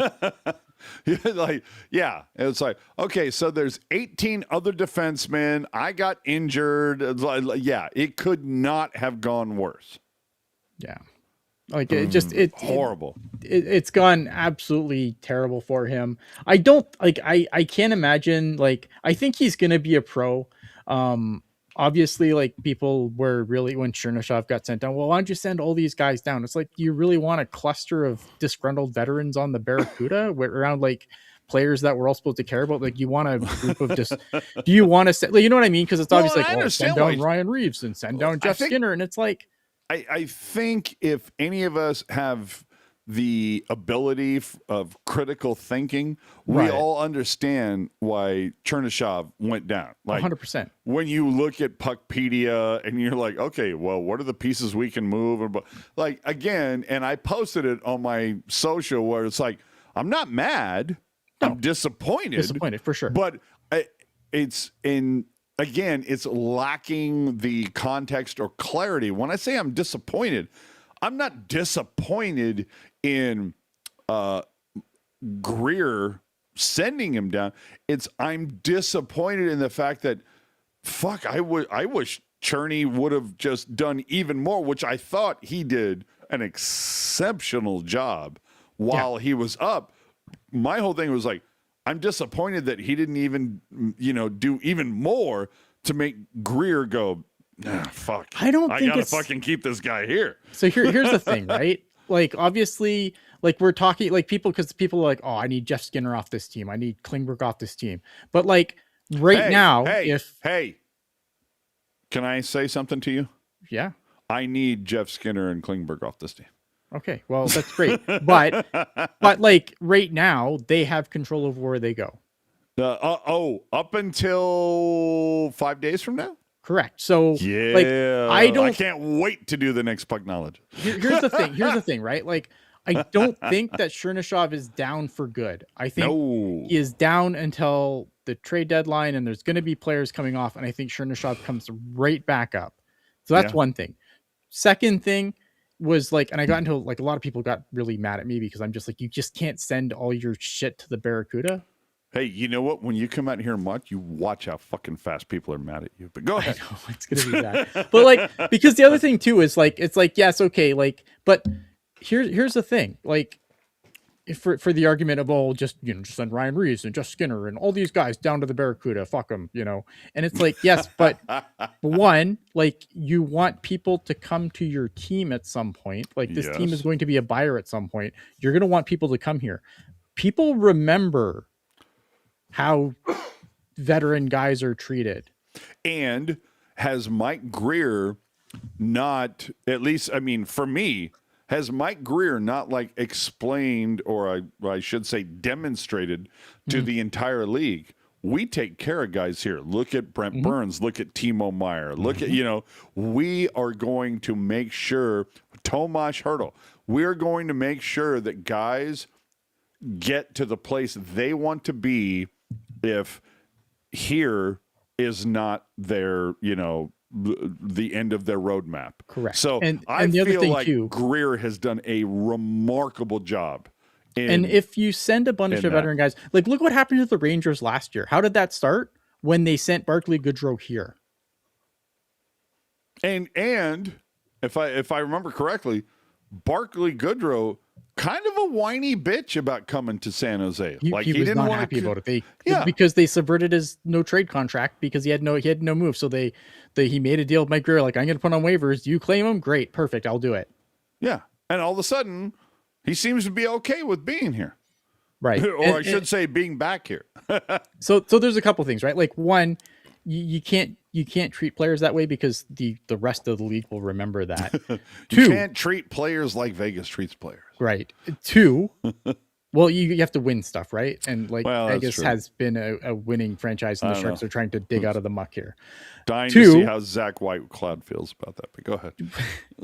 Number two, you don't want a bunch of disgruntled vets around your Luca Cagnonis, your Cam Lunds, your Quentin Musties. Like, the last thing you need is to have a group of disgruntled vets hanging out in the AHL, poisoning the well on your AHL team, because there's still players. Like, yes, people are coming up and we're happy with what they're coming, but there's more guys coming. There's more guys down there that you should care about as Sharks fans, having a good environment to play in. Absolutely. You don't want Beasthead, like, get me the fuck out of here. Number three, just because you hate Barclay Goodrow, the Sharks clearly don't. Barclay Goodrow wears a letter, and that is because the Sharks, for whatever reason, I don't understand, but they clearly value him enough that they're not just going to fuck him off to the AHL because you want to. You know what? It's so funny you say that, because, oh my God. Again, that's like, God love the Sharks fans that aren't paying attention. And I thought it was so funny. It was on, it was either on Reddit or Facebook. It might have been on both. I saw a thread that started. It was like, did Celebrini upset somebody because he's playing in Florida and in Tampa Bay, and all of a sudden there's no letter on his jersey. What happened? And it was like, did you miss the fucking announcement 5 months ago where he's only going to wear a letter at home, dumbass? Yeah. You know, and it's, oh my God, I see that shit and I'm just like, come on. Yeah. So I want to be clear here, right? Like I want to be 100% clear. Like I am disappointed Chernyshov went down, but it made sense Yes. given the roster situation. You want Mike Grier to make a good deal, not just a deal, Yes. right? So like, yes, I'm disappointed. Like, and I think it just got to the point where people think I was just like defending Barclay Goodrow and Jeff Skinner and Klingberg and Well, Letty, and I'm like, I'm not. I will say the only thing that I'm kind of bummed about Chernyshov getting sent down, it's just when you look at the chemistry. If you go back and look at those Saginaw games, Yeah.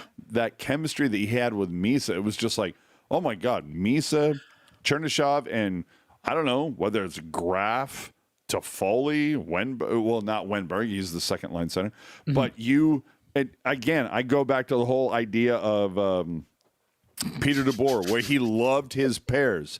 So you're going to have Celebrini, Smith, somebody. What was it? Oh, Cash, I thought he lost his letter for hooking up with Smith's sister. Christ. Because that's what we do now on the internet. We just make shit up. That's a little creepy. And it gets takes off. So like again, like I like to finish on this point though, like I am disappointed that Chernyshov went down, but I firmly believe that Mike Grier is going to get him back up. It's going to take time to make the right deal. Yeah, I will fucking like throw down the gauntlet. Well, okay, not the gauntlet, but the stack of paper. Yeah, dude, I will throw you a crispy fin right now and say, Cherny is shit. When are they back? After the Olympic break? Yeah, and and that's the other thing too. That is the other thing also, and someone else brought it up in the chat here as well. I think it was Arnold here saying that like, he was absolutely going to the Barracuda during the Olympic break anyway. Yeah, so I'm looking at a calendar. But it doesn't have the Olympics either way. I don't give a shit. So my whole thing is. Okay, here. Oh my God, this is like the coolest fucking bet ever. I'm going to say that Chernyshov is on the Sharks roster when one Mr. Ian Reed is in the city of San Jose. Let's fucking hope so. That's all I'm saying. Although I'll watch him on the Barracuda, it's fine. Like, and the other thing too, that I one more thing, and then I promise I'll get off my soapbox here. Sure. The one thing that really bugs me about hockey fans in general is the idea that, oh, well, if they're not in the NHL, like they're stunting his development. Fuck off. Like, you think Keifer Sherwood has nothing he can learn in the American Hockey League? Fuck off. Nah, fuck that guy. Like, enough, man. Like, I hate when like it's like, no, this guy, if he's playing at any lower level, like there's nothing he can learn there. And I just think like more often than not, that is never the case. It's so is. Especially for him on the Barracuda, because he's going back to the Barracuda where he is going to be the guy. The Barracuda doesn't have a guy, and I'm going to get into that more later. Spoiler alert. All right. We talk about that team. All right. I have to ask you a question. I have to ask you a serious question.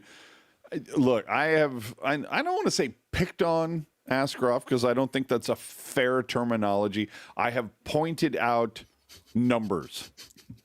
And so I will ask you, what do you think Nedeljevic's value is right now? Like, should the Sharks look at moving him because they went and got what's the Brossoit? Yeah. So they went and got Brossoit. If they were able to procure, a second round pick in the next draft for Ned, when you again look at Ned's numbers, last 5 games, he's 5-0. They don't ask how, they ask, or they don't ask how, they ask how many. He is 5-0. His numbers continue to increase. So what do you say? I don't think his value is incredibly high for one reason. He is a bona fide 1B, and I think the Sharks would be absolutely bonkers to move him. But what if there's a team that's what they need? Yeah, is I the don't. 1B. You know, they're looking for that insurance piece as they slide into the playoffs. Yeah, I think. I think if you get a second round pick, like you would obviously have to seriously consider that, though. But it's the goalies at the trade deadline for the most part move for fuck all. Okay. Like the history of it, right? They don't move for a significant amount. So I just think, like, yeah, obviously a second round pick, you would obviously have to consider it, but I don't think that'll ever be on the table for a 1B guy. And I think Laurent Brossoit, like, I like Laurent Brossoit, but like he has been brought in because Mike Grier thinks that this team can make the playoffs, and he is here to make sure that they are not a goalie injury away from just bombing out of it. But you can't hate that. No, I don't hate that. I like it. I think it was a very shrewd move by Mike Grier to give the Sharks a little bit of a cushion, right? Because there's two things that I think could really derail this season, and that would be an injury to Macklin Celebrini and an injury in goaltending would completely derail the season, right? So I think bringing in Laurent Brossoit is a very shrewd move, but I don't think that I don't buy that. Oh, they're moving Ned. I don't think. Again, I don't think Ned has a ton of value. Ned is a guy who he's gonna play. He's never played, like, he plays, generally speaking, he averages, like, his best seasons were like, there was one season in Detroit where he played all the games and he was not good in all the games. But like in Pittsburgh, he played 38 games a couple of times, but he's not a guy like he's unfortunately Ned. And again, I knock on wood, but like Ned has had a history of being a pretty injury plagued goalie. Especially when he starts playing a significant amount of games. And I look at the landscape out there and I don't know who's dying for a guy has the injury history of Nedeljkovic. I'm just wondering, like maybe Ottawa, I guess, maybe, but like they got Reimer in there now. I don't give a shit. It's finding that team that is on the roadmap to getting to the Stanley Cup. If they look and sit there and go, you know what, you know, we want to fortify every position. We don't want a silly injury to, you know, fuck up our path. Hey, how can we, you know, finagle a little bit? Like maybe, and hey, maybe it's somebody comes along and the Sharks sit there and go, oh, you want Ned for a third round pick? Sure. There you go. Like the only team that even makes sense for like that would be inquiring, and I think they're too far. Maybe they're not. Let me gander at the standings quickly before I say this. Well, and I should say it's like, how many times has Edmonton fucked this? See, I think, and John was saying, like Edmonton might have overpaid, but Ned to the Oilers never made sense to me. Although they did trade for Tristan Jarry, who also has a significant injury history. But Tristan Jarry's a 1A guy. Like Tristan Jarry can pile up the starts. Nedeljkovic can't. But it's still that idea of like Edmonton. I don't know how many times has been very much kind of like, so we can pull this off if we do this, and nope, not gonna do it. We're gonna, you know, like the only team to me that even makes sense that would be even remotely interested in Ned, and they're only 7 points out of it, and again with the East, like it switches so quickly, is the Senators. Like they're the only team that I think you might get to overpay because they want to get back into the playoffs. But I think you're fucking yourself. Like it makes no sense. All right. Skylar coming in hot. $2 super chat. Vegas, Edmonton, but why trade Ned in the division? Well, yeah, that's the other thing too, right? Like, yeah, we'll see that, and that's the. I hate to go down the path. I am never ever going to be the guy that sits there and says, you know, oh, I would trade him, but the only team that, you know, wants him is somebody's in the division. I don't give a fuck about like what division they're. Why trade Ned in division? Well, okay, what team are we talking about? Mm-hmm. You know, it's like the Sharks. Last time I looked, this season, nobody. No, yeah. But I mean, Ian, you let me know. Do you think the Sharks have a shot at winning the cup? No. Okay, then. So what does it fucking matter? You make the trade if it's going to help your team get better. I just don't think it helps. I just don't. There's no scenario where I think it helps the team. Where the cost, where like the benefit coming back outweighs the loss of having him as your security blanket. Right. And that's my whole thing is I look at what Ned has done over these since the year 2026. Mm-hmm. I really, and now granted, when you juxtapose it against what Askarov has, or Askarov, whatever, when you juxtapose it against what he's done, to me, it makes Ned's value go up a little bit higher. If I'm the Sharks, I'm sitting there going, you know what? I know we got Ravensburger in the can back there, but he still needs, a year or two of marinating and whatnot. We all believe in Askarov, whatever, but the numbers are what they are. Let's sign Ned to 2 more years. I would have no problem. Ravensburg is far out. Like he's not. That's what I'm saying. He's a Ravensburg. So sign Ned for 2 more years.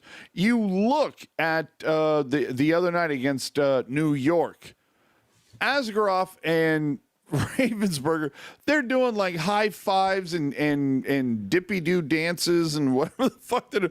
Like they clearly have no issues with each other. There's some friendly, hey, how you doing happening.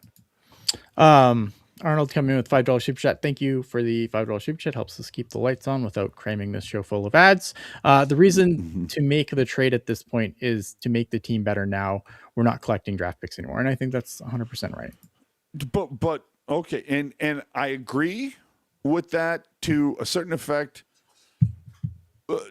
We want to make the team better now, but let's be honest. Is the team that exists right now, is the Sharks defense, are we one defensive player away from beating Colorado?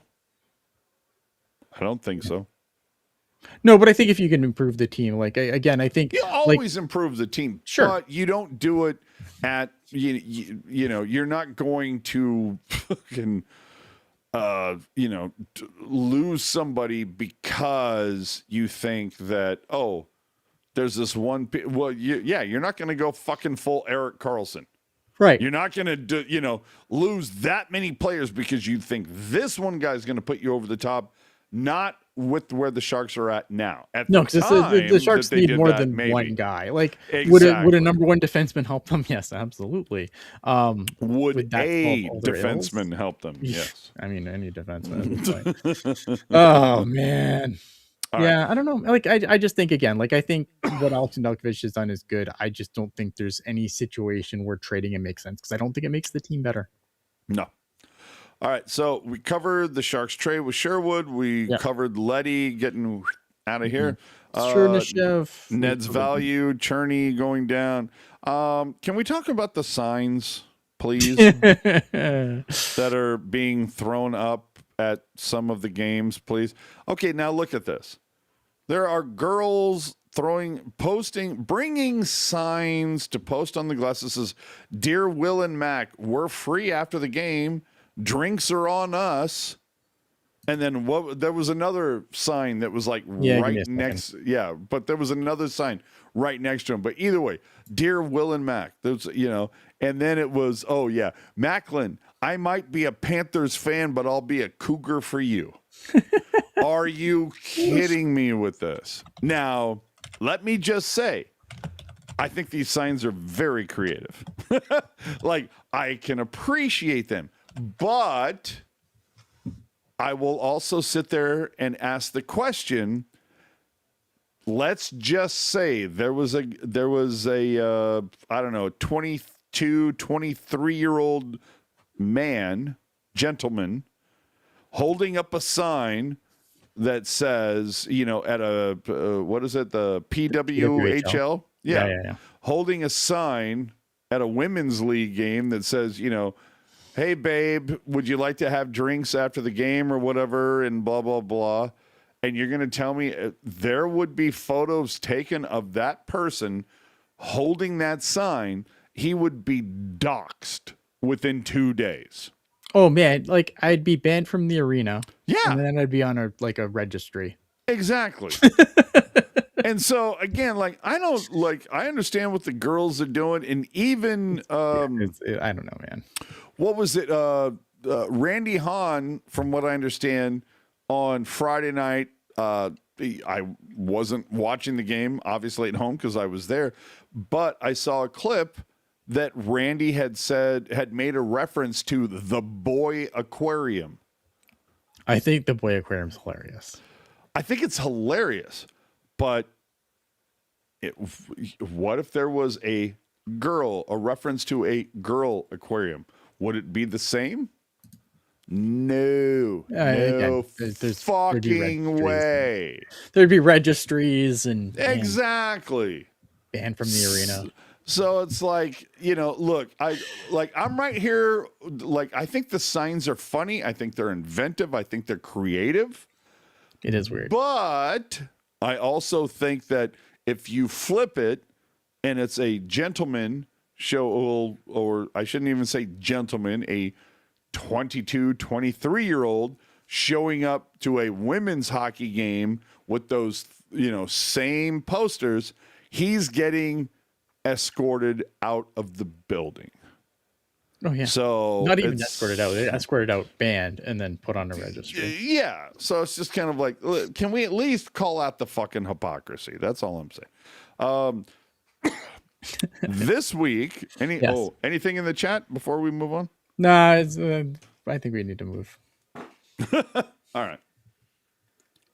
So, another thing that happened earlier this week on Thursday, oh shit! Here comes John. John coming in with the super chat, $10. Thank you again for supporting the show and keeping us ad free. Can we all say no to Panarin to San Jose with Kurashev and coming back? Who moves out before the deadline besides Skinner? Man, that's a good question.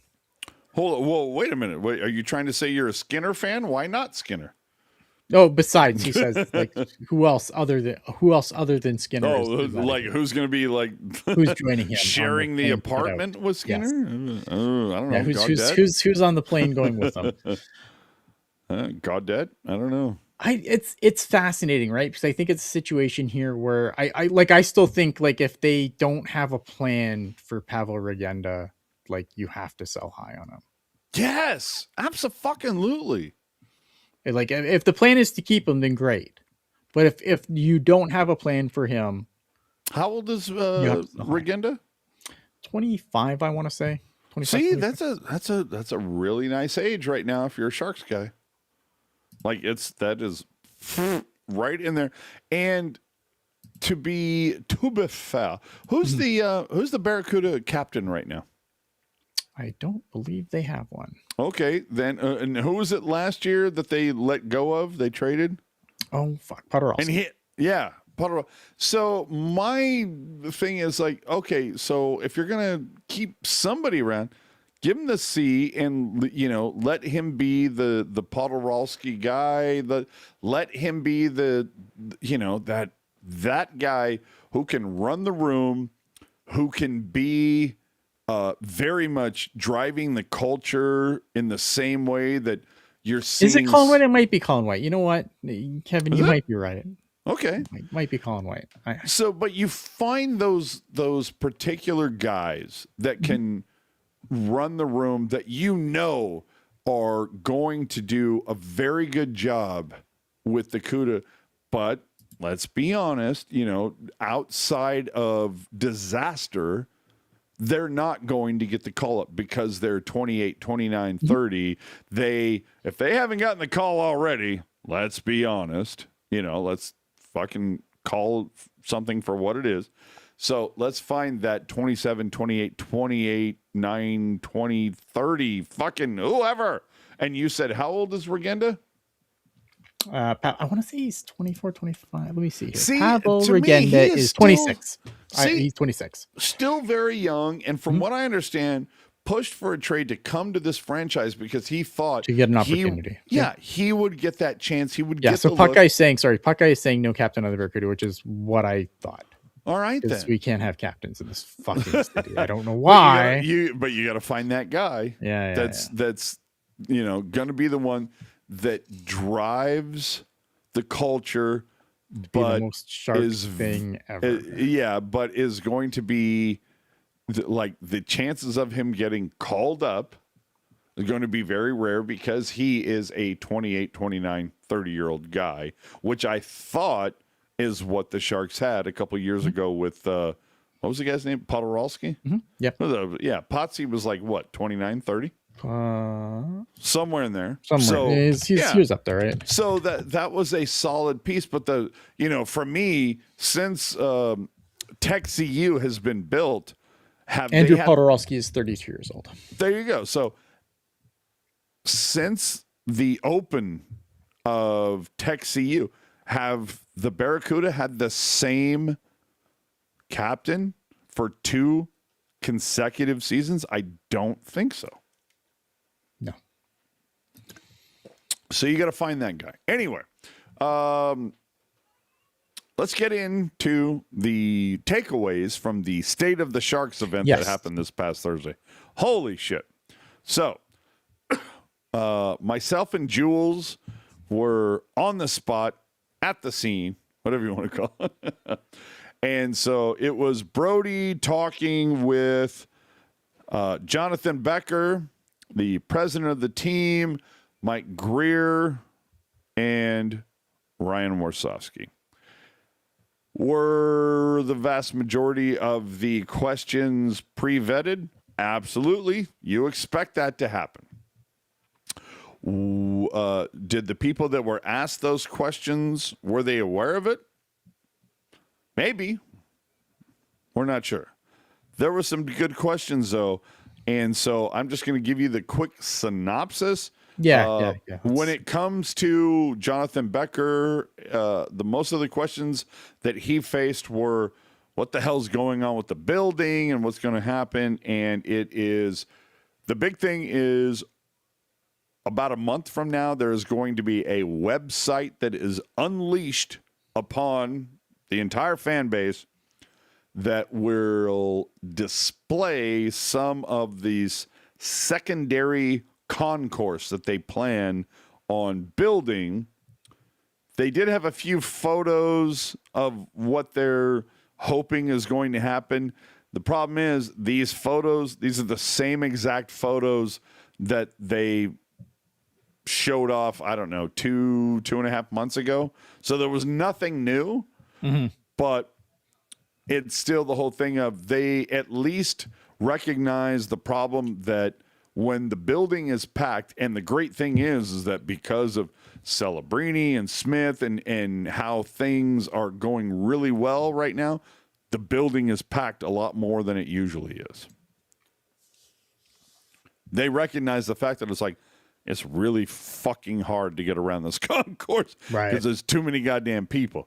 So they want to put this secondary concourse in. That's going to happen at some point. We'll see how it works. The other thing that hasn't been mentioned, part of the reason why the main concourse is so full, 2 reasons. First off, there's no such thing as a smoking section anymore. As a former smoker, it used to be the north entrance, the south entrance, the side areas during the first and second intermission, and actually from basically the time you showed up to the building up until the end of the second intermission, you could go to these locations, go outside if you wanted to have a smoke, and have a smoke. All of that shit closed during the pandemic, and so now all the smokers just have to suck it up. They can't go out. So now they, I guess, I don't know, walk around the concourse. So you've got that. Then you also have the issue of there are a couple places among the concourse that were merchandise areas that were, I don't know, from the wall to, this way, maybe I don't know, 12 feet that are now 20 feet. So the Sharks, it's weird that they recognize that there is a lot of bottlenecking occurring on the concourse, and yet they kind of have a hard problem admitting or dealing with the fact that they are literally the ones that are creating the bottlenecks. Right. But hey, whatever's going to happen, going to happen. The one thing that was really funny, though, is that when you go to a Sharks game, you know, like anytime there's a stoppage in play or whatever, it's energetic music, and all this shit like that. At the State of the Sharks thing, dude, the music that they played between like the time that they opened the doors to the time that they began the crosstalk and everything with everybody, Right, dude, it was Billy Joel. It was like the song by Michael Jackson and Paul McCartney. It was like Fleetwood Mac. It was a, shall I say, example of easy listening music. And it was just really funny to see, like, okay, there's a bunch of season ticket holders in here, and I'm turning around. I'm looking. I'm like, fuck, I might be one of the youngest people in here. And it's just funny to hear like Fleetwood Mac and Billy Joel at a reasonable volume. You know, and I'm like, this is very weird. Either way, I got a huge kick out of the juxtaposition. But the big thing that was talked about during the State of the Sharks, Greer really leaned into the idea of we are not going to mortgage the present for the future. right. Which I completely appreciated. The other thing that was really funny, Ian, I swear to God, there was, I don't know, 5-6 seconds where it's like, dude, Mike Greer's about to go, yeah, Doug Wilson fucked up and I'm here to clean it up. Like dude, I swear to God, I thought he was about to say it. It was so funny. It's fun. Oh, dude. The only other thing that I really want to get into before we get out of here and talk about the Barracuda, dude, less than a week from now, Skinner and Klingberg trade protections are over. Yes. Out of here. Yeah. So the other thing, recently, I think like today, yesterday, asked if he's requested a trade because last time I looked, Jeff Skinner, I think, has been scratched for like 5 straight games. It's been a while, yeah. Yeah. So he said, I'm aware of the roster situation. I'm aware of the amount of young guys that are here and sort of where I fit in the big picture. I'm not in control of that. I just come to practice. I think if things go on like that, it's between managers and agents and blah, blah, blah. So, Sure. I mean, you know, like, I don't know that he could be more benign in his comments, but it's kind of like, you know, bro, shit didn't work out where you were previously. You were given an opportunity in San Jose. And I will say, there was a couple weeks where I was like, hey, you know what? Good on Jeff Skinner. And I think, you know, it's kind of funny if you run it back, 12, 13, 14 years. Jeff Skinner won the Calder barely over Logan Couture. Very funny. So he gets an opportunity here. It just hasn't worked out for him. And when you're talking about a Sharks team that has so many forwards, Yeah. and you look at Skinner's age, 34, 35? How is he not like Letty? Boom, you already gone. How is Jeff Skinner not at the top of the forward list to be, you know, thrown on waivers or added in some incestual trade? Yeah. I mean, again, like I think Jeff Skinner has been like he's a pro. I think he's fine. Like it's obviously not a great situation for him. Obviously, he's been trying to find a spot and hasn't really worked out. Like last year, even in Edmonton, it took him a long time to get into playoff games. he got like the one playoff game, like, and it was like he was a Make-A-Wish kid, and then like he finally got his son later on in the playoffs. Jesus. But like I feel like you do feel bad for him, but like again, like it's not like the single player where it's like, oh man, like if you sent this guy to the Barracuda, like this could be a problem. Like it's just it's the group, right? It's when you make a group of them down there. Like I Yeah. just I feel bad for Skinner because I think he's been like, it just hasn't worked out. Again, like it's another situation like Nick Leddy. It just hasn't worked out, right? Like when he came here, like there was a lot of thought, like, oh, he's gonna be fine. You know, this is gonna be an every night guy on in your middle six. And he had like that 3 weeks in November where Yeah. it was like, look at him. And then Yeah, and it just hasn't worked out. And I think it's, you know, it's unfortunate because I like Jeff Skinner. Like I don't have a problem with the guy, but it's just like, you know, to your point, or you know, to the thing that you have said a bajillion times, for me at this point, he's another guy from the Guy Factory, and there are just so, because everything has worked out well for the Sharks over the last few years. Yeah. It's, do you want the 34, 35-year-old guy trying to hang on? Or do you want to put in a Chernyshov or a Misa or what, you know, do you want to give some of these other guys more of a look?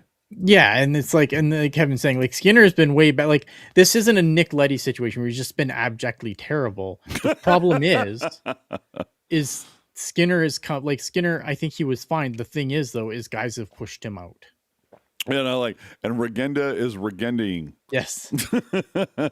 So that, yeah, that's, he's gotten played out of his position. Yeah. And it's like, do you need Jeff Skinner with the Barracuda? You do not. Yeah, Larry Johnson saying, is Regenda really that good? I think so. Pavel Regenda is a guy that I think, like, I like him as a player because I think he's a little Swiss Army knife. He can do a lot of things for you. He can kind of play all over the place. Is like, again, do I think he's a guy who should be scoring 8 goals and like in the number of games he's played? That's probably not going to be who he is going forward at this point. But I do think that if he's not in the plans, like I do think you could sell high on that player. I was going to say, here's my comment when it comes to Regenda. Is he part of the Sharks roadmap going forward? No. He right now to me this is a guy who was given an opportunity. Yeah, it's found money. It's who is that guy that they got from Detroit that they moved to Vancouver, Edmonton, or whatever it was? The defenseman Wallman. Yeah, well, Regenda is found money. This is a guy who was, for whatever reason, who did they trade to get Regenda? Justin Bailey. Jeez. Yeah, so this is so found money. This is a guy who was given an opportunity to, you know, figure out his way. If the Sharks can, you know, keep playing him with with Celebrini and make him look like a fucking world beater because he's playing with a generational talent, for, you know, let it happen, because we've seen it over the last week or so that Regenda has a couple times been, you know, slotted down on the second or third line. And has Regenda looked that much better? It's been, I think he's been like I said, he's a Swiss fine. Army knife. He plays the right way, as much as everyone loves that thing. Like he goes to the dirty areas. He does what you want him to do. Three other guys in the system, you know, that are younger and blah blah blah. 100%. So it's like, if Regenda is going to get you some value, you're going to make that fucking deal. And you know what? Hopefully it works out well for everybody. Regenda gets to where he needs to go. The Sharks get some value for where they want to go. And it's all awesome. Yeah. So yeah, we talked about Skinner. We talked to the state of the Sharks. Ian, correct me if I'm wrong. Isn't there another hockey team in the Bay Area other than the Sharks? There is. Let's get to that.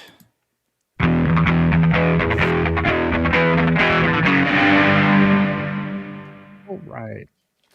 The San Jose Barracuda are currently 22-13, 1-2. They have 47 points. They have a 6-18 13 point percentage, and somehow, despite all that, they have fifth place in the Pacific. Yeah, what the hell happened? Like, I The feel like Pacific 2 Division weeks is ago, silly. you were telling me that, like, dude, they're second in the division. Yes. I mean, everyone in the Pacific Division other than Calgary and Abbotsford are all above 500. And like the Barracuda, Coachella, Bakersfield, Ontario, and Colorado are all over 600 points percentage. Good Like Lord. there's just a decent there's a decent cluster of teams here. So this week they had a couple of games. They played the Coachella Valley Firebirds. They lost 4-3 in this one. I fell asleep during this one. I tried to get back and watch it through the rest of the week, and I just could not find the time to sit through the whole game. So that I watched a little bit of it. I watched, like, Coachella came out. They had a couple of goals. Barracuda got back into it. And then I don't know what happened after that. However, they did get goals from Colin White and Wallstrom, and Cam Lund got on the board. They were 1 for 3 on the power play. They killed the 2 penalties they faced. They outshot the Coachella Valley Firebirds 29-18. Laurent Brossoit had a really rough week. He played in both games for the Barracuda. He had a rough week.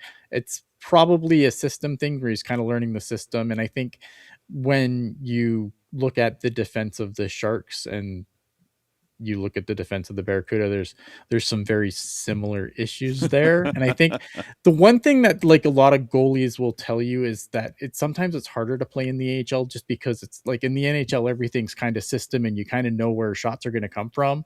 In the AHL, you get a little squirrely sometimes, and shots come from places you don't exactly expect them.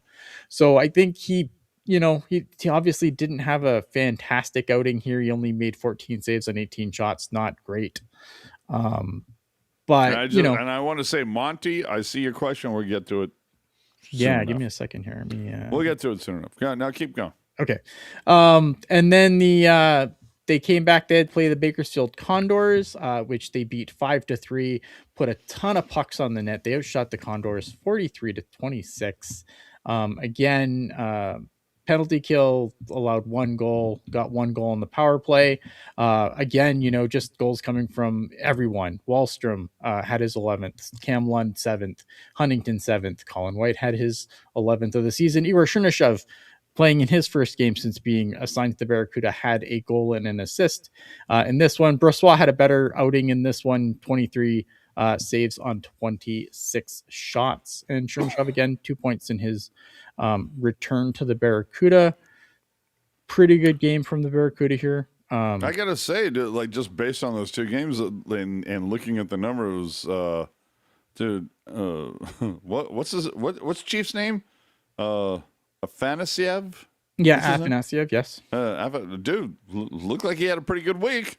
Yeah, and then that's the thing. So, like, and this is what I kind of want to talk about here is, like, because for stock up, to me, it's the team offense, right? Like, the thing with the Barracuda is everything this year has been by committee. If you look at, like, their leaders in goals, Igor Chernyshov is still the leader in goals on this team. To give you to give you kind of just a idea of how that's gone, where he's been missing playing entire January. Right, he's played 10 games less than everyone else. He is still the goal leader on this team. But then you look at, like, so he has 12 goals on the season.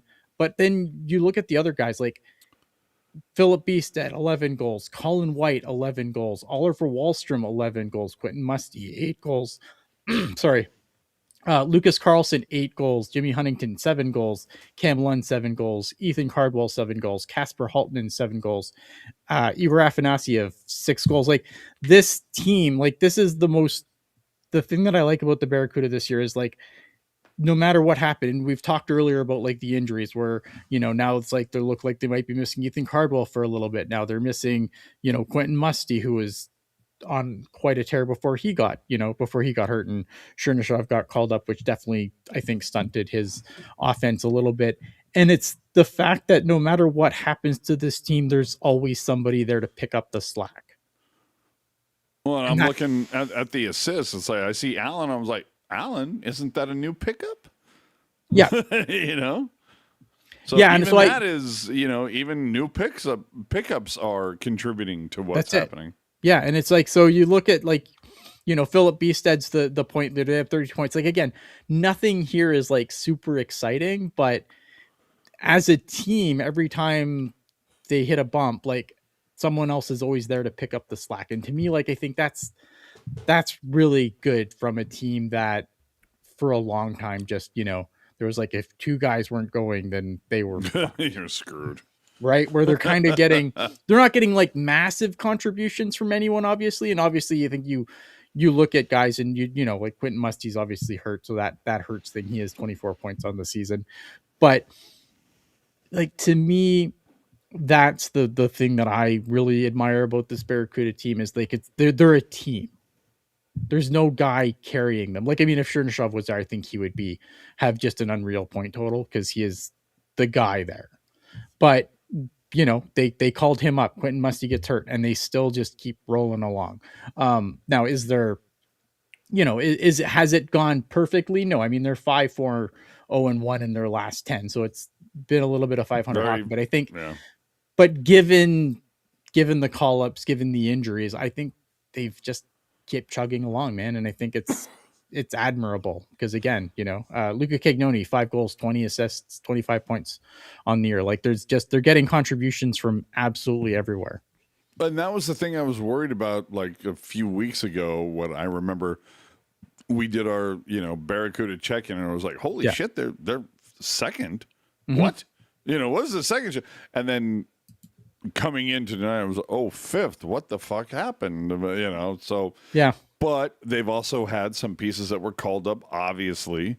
Yeah. But and like, I think goaltending has kind of, this team has done well in spite of their goaltending so far. Like I said, Laurent Brossoit has had a rough couple of outings to make his debut on the Barracuda. But even before that, I mean, you look at the ticker below, you see the save percentage from Gabe Carrier and Jacob Skarek. Like, they haven't gotten particularly good goaltending, I would say. Like, they've gotten adequate goaltending, but not, I wouldn't, it's been adequate. I wouldn't call it good. Not betting money on it. Right. Yeah. Like, it's not lighting the world on fire. Like, I think if this team had Yaroslav Askarov still on it, like, this team would be destroying the division. All right. Before we get almost the hell out of here, there was somebody who, Monty, said, thoughts on extending Mario Ferraro. Ooh, interesting. Let me see if I can. Okay. Thoughts on Mario Ferraro extending. I don't think much of Mario Ferraro. Here's the thing with Mario Ferraro, right? Like, a lot of people are going to say, oh, well, look how many shots he blocks. Yeah, because he can't get the puck out of his zone. I don't think, like, Mario Ferraro is not a bad guy. And I think if he was in a situation where I think now, like, he is playing lower in the lineup, and I think that does help him. I don't know, man. Like, to me, he's the ultimate engine runs. We know the engine runs. Like, he doesn't stop. The problem is, like, I've always said this, I think the engine runs. I don't think there's anyone behind the wheel. For me, I think the reason why Ferraro has gotten a bad deal for most of his career in San Jose, and I've said this before on the cast, I think he's been deployed poorly. He's played over his skis, like, yes. So for so many years, he's played way over his skis, man. Exactly. I think he has had way more expected of him, and it's not fair to him. No. He is at best a 3-4 guy, and he has been deployed as a 1-2, which has made him look, not great. So, extending him, how old is Mario at this point? Like 26, 27, something Mario's like that? Getting up there, man. He's been around for a while. He's, Mario Ferraro is 27 years old. He is going to be an unrestricted free agent this summer. He already makes 3.25. Man, that scares me. Yeah, that's the whole thing. But would he take the home down discount? I think he absolutely would. if they want to sign him to 4x4.5, 5x4.5, yeah, I'm not the biggest fan of it because I feel like at this point the Sharks really need to they need to pick like 3 guys, and obviously it's it's going to be Mook, Dickinson, and I don't know, Desharnais, and it's like, and then everybody else just fucking blow it out of the water. Just we need to completely flip the entire blue line, and that's not to rub dirt on Mario Ferraro. Yeah, and you know, Avo Flight down here kind of the same thing. Like, I just want to see a playoff team. Like, I want to see playoff games before we decide what we do with Ferraro. That's true. And again, I feel like Ferraro would probably sign a team-friendly deal. But again, I think it's a case of let the Sharks deploy him correctly. He is not a 1-2 guy. He is a 3-4, and if we're being totally honest, 4-5 guy. He is great as a PK guy, great as a shot blocker. He's not going to be the guy who, runs the power play. He's not going to be a guy who brings the puck out of the defensive zone. And that's fine. You need guys like him that are blockers, that are really good on the PK. He just needs to be deployed correctly. I think Mario Ferraro would be somebody that would be awesome for the Sharks if he's deployed the right way. That's my take on it. Yeah, I don't know, man. You think there's a lot of people in the pipeline? Because I mean, if you think about it, next year, I mean, is because we all know if you're looking at Puckpedia, it's Orlov and then who? Dickinson? Was it the only two? So it's even if you just hold on to Orlov and Dickinson and you're kind of well, we've given Mukhamadullin enough rope and blah, blah, blah. I am so over the fucking moon for Eric Polkamp. It's not even funny. Yeah. But that's still half a defense. The Sharks need to use some of that cap space. They have to go out and find some significant That's the pieces. thing, and the free agent class kind of sucks. It's really horrible. That's what makes it more challenging, right? Because it's kind of I would probably fuck him off at this point, but I talked to Drew Remenda a couple weeks ago on the channel, and he said the same thing. The FA class for defensemen this year is atrocious. Yeah, but, it's not good. But that's when I brought up the idea of, well, you know what? Who the fuck saw Joe Thornton coming to the Sharks? I just want, so for me, if we're gonna keep him around, I think he's best deployed as a bottom pair guy. You're talking about I want Ferraro? him to be paid like a bottom pair guy. Yeah, and that's my concern, is he's not going to get paid because he already makes 3.25 million. There is going to, let's be honest, there's going to be a team that overvalues his work on the PK as a shot blocker.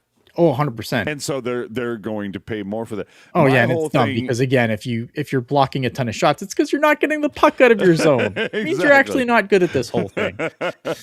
But I don't have a problem if Money Mike is able to pull value from that. You know what I mean? Yeah. I don't. Again, it's kind of it's the same thing. Like I said with Sherwood, right? It's show me the extension, and then I'll tell you how much I hate it. Shark Vanek said something really kind to us. I want to address this quick. Ian, I always appreciate your inside Canadian analysis. I thought I knew hockey, but you humbled me. Okay, for one, I've never put Ian and inside in the same thing, because Ian's inside of nothing. Ian's just a guy who comes on YouTube and talks. Very kind though, and I really appreciate the kind words, but I have he no can't. knowledge. Ian cannot even find his way inside the teal curtain. Correct. I have no inside knowledge, man. I'm just a guy who loves. I work hard. I love the game, man. That's it.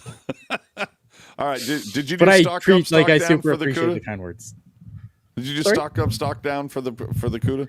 Barracuda, yeah, stock up. Like I said, was just the overall team offense. The way that they've all kind of chipped in, and it's a team effort that's kept this thing going. Stock down Laurent Brossoit. He had a really rough week, in my opinion. Yeah, shit. All right, so the Sharks this week we're coming in this close to the Olympic break where we're all out of here for 3 weeks. Getting out of here, yeah. So this week, evidently, Western Canada is the jam at Vancouver, at Edmonton, at Calgary, Tuesday, Thursday, Saturday. I think if you've been paying attention whatsoever, you know that Vancouver and Calgary not so great. So to me, if I'm Warsofsky, those are 2 games that I'm going, ASCII, I have some games for you.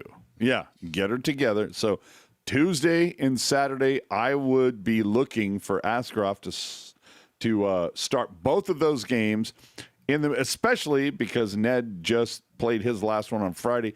And it's weird. We've had this weird compression of the schedule where it's like 2 games, 2 days off, 2 games, 3 days off, 2 games, blah, blah. And now we're back to game day. So yes. And again, we're just it's Vancouver, Edmonton, Calgary, and then like the following week, it's like what, 2 games, and then we're on to the Olympic break. So anyway, my point is, if I'm Warsofsky, I hope this is what happens. You put Askarov, whatever you want to call him, at Vancouver, at Calgary. Yeah, you throw ASCII in both the Vancouver and Calgary games because they're 7th and 8th in the Pacific, respectively. You throw Ned against Edmonton, see what happens. Now, I haven't looked at this, and I probably should have before we started talking about this. So far, Wasowski has had this habit of switching goalies no matter what happens when it comes to the opponent. So it's like, oh, who did we start against Washington? When we hosted Washington? Oh, it was Ned? Okay, so when we're at Washington, doesn't matter anything aside from who started the last game. Oh, it was Ned? Okay, then put ASCII in. Yeah, I don't understand that. I don't get that from Warsofsky. I don't like it. Again, for me, ASCII needs to start 2 of these 3 games, and I would put him in, of course, against the 2 worst teams. And, the really funny thing is when I'm, like, putting the numbers down, I was like, it's really fucking weird that Anaheim and San Jose are the only Pacific Division teams with the winning records right now. We have to get rid of the loser point. Do we ever? The San Jose Barracuda schedule is a Friday and Saturday meeting against Calgary. Saturday is all Calgary all day. I love that. It's gonna be good. Yeah, so that'll be interesting. Again, just going back to the American Hockey League standings, the Calgary Wranglers they've done okay. They're below 500 teams. So this is a team that the Barracuda should beat up on, you would hope, but God, I hope. Yeah. John asking, have you guys noticed weird single ticket prices? I know the 49ers jersey is popular, but the upper deck tickets were $220 at one point at the cheapest. Okay, that's not what I paid for. They dropped a little before the game. I'm going to defer to you. Yeah. Okay. Here, hold on 1 second. Give me literally 4 seconds. Hold on. Okay. I'm gonna just I know tickets have gone up a little bit because, like I said earlier in the show, I don't know if you're here. And we're back. Okay. But I would say that, like, when we were looking at tickets, when I bought my original tickets, I bought tickets to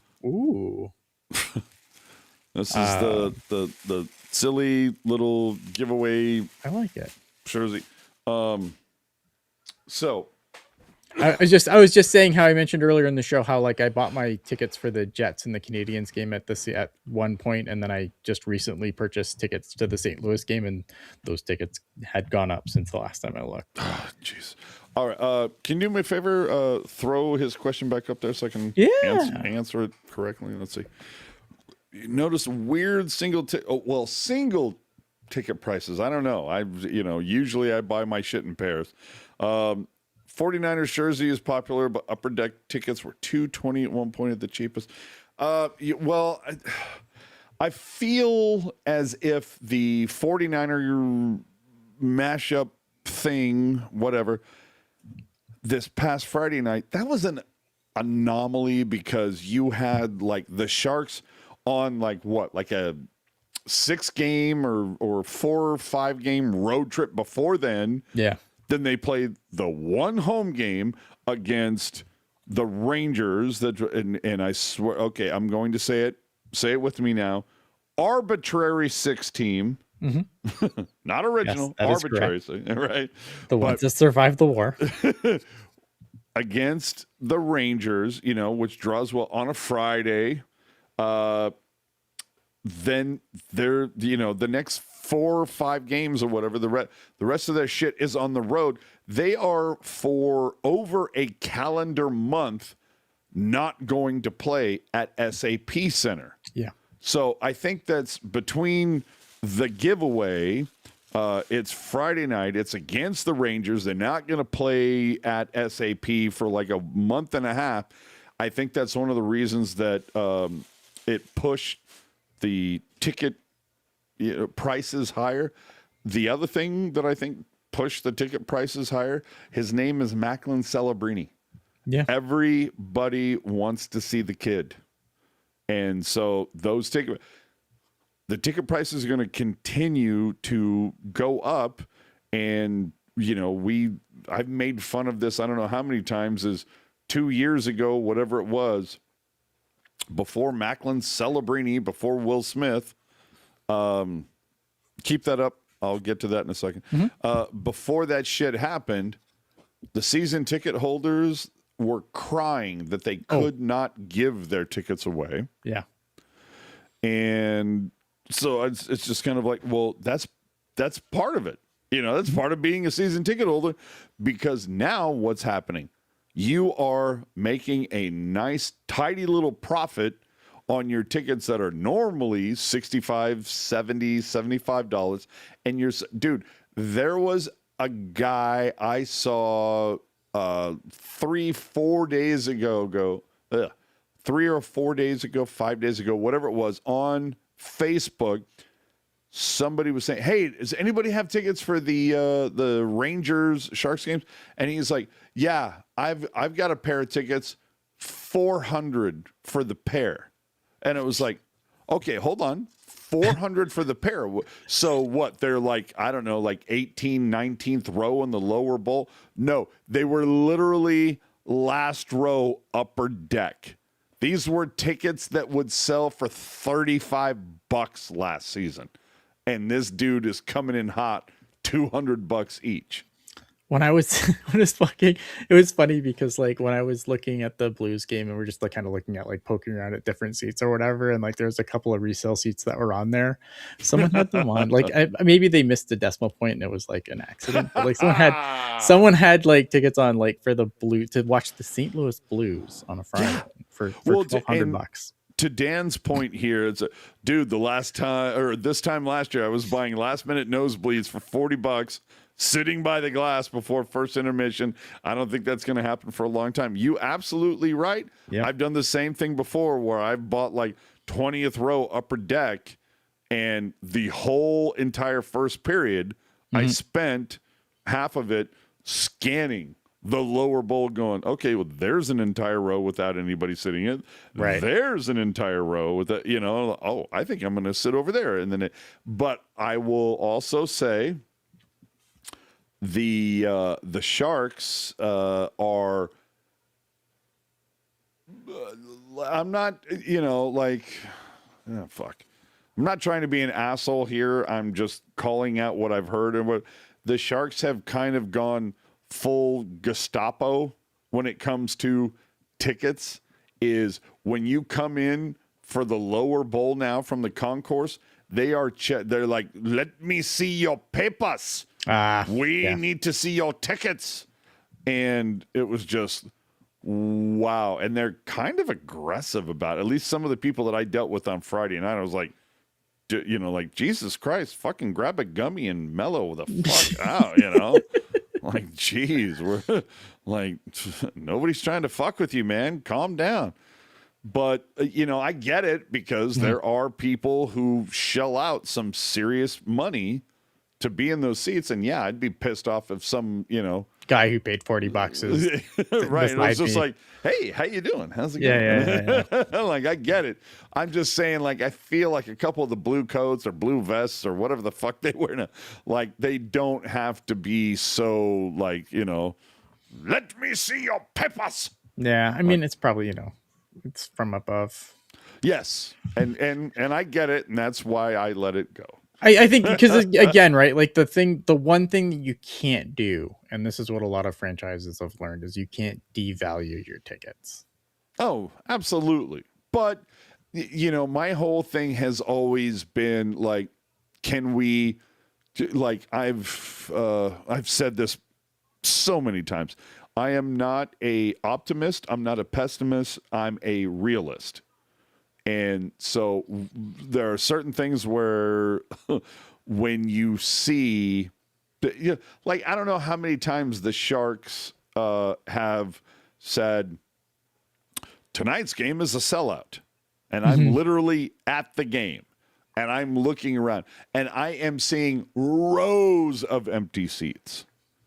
And my bone of contention is, I'm not saying that you didn't sell those seats. Right. My thing is, well, they clearly aren't being used. So it's kind of maybe you change the terminology to be more honest, where it's tonight's game, all tickets were purchased or something like that. It's just, it's so silly to see, and and this is not just the Sharks. There's a lot of teams that pull that lever. I've seen the San Francisco Giants do it, where it's like, it's fifth inning or whatever, and Kruk and Keifer, like, and hey, here's another sellout game here at Oracle Park or whatever. And you can see when they do the shot of the batter in the box, and you can see 3 entirely empty rows behind him. And it's like, and they all didn't decide to, like, get up and go to the bathroom at the same time. Like, it's clear those tickets were not used. And again, they may have been sold, but it's like, let's find a different way to change that terminology, that it doesn't sound like to the fans that you're talking down to them or gaslighting, Yeah. I got you. But all right, just one more here. John asking, what was the worst attendance you have seen the last couple of years? I saw one game where I think there were barely 6,000 people. They announced 11 or 12. Let me guess. Hold on, John. Tell me that was not a Tuesday night against the Columbus Blue Jackets. Go ahead. Oh, man. You know what? That was the really fun thing about the state of the Sharks this past Thursday, is they used, what was it, like 2 weeks ago or whatever it was? It was a Tuesday night against the Blue Jackets. Mm-hmm. And that was a game that, the previous 3 seasons that we've discussed, that would always be like the litmus test for how low can the Sharks attendance go. That was, Columbus on a Tuesday. What the shit? And not to mention the fact that, well, shit, I don't know if it would make that much of a difference where now the game started at 7 versus 7:30. So I don't know if it would, make it worse or make it better. But anyway, it's clear that the team now, between Celebrini and Smith and Eklund and Dickinson and Asgaroff and, fucking Ned, they're a fun team to watch. Oh, hold on. I got to take my little 49ers giveaway jersey and put it over there because a little kitty came up and said, I want to smell that. But now the team is so, and we heard about this last season from Randy Hunt. This is the most exciting last place team ever, right? But now they're not last place. They are knocking on the fucking playoffs with what, 30-ish games left. So this, this is going to be a lot of fun to see how it happens. But Ian and I think we may have mentioned this last week, or maybe it was mentioned on During and After Dark. 32 games left. Okay, and the problem is that the Sharks can go to sleep tomorrow as a second wild card and wake up without playing. Yeah. And be 3 points out. Or they could, win 2 straight games and go from being out of the playoffs to being second in the Pacific. It's silly. Yeah. Oh, I can't. I am dying to see, because it's so funny to sit there and look at it, where right now, well, Vegas odds say the San Jose Sharks have a 48% chance of making the playoffs. And then the next, they're going. Well, I was going to say, but they could lose the next 2 games, and all of a sudden, and now it's a 18% chance. Or they could win the next 2 games, and it goes from 48% to 97%. You know what I mean? It's insane. But I'm fucking here for it, dude. Watching between Anaheim and LA and Seattle and San Jose, dude, I am so here for it. And it's like the Niners are out. The Giants are going to suck. I could give a shit about the Warriors.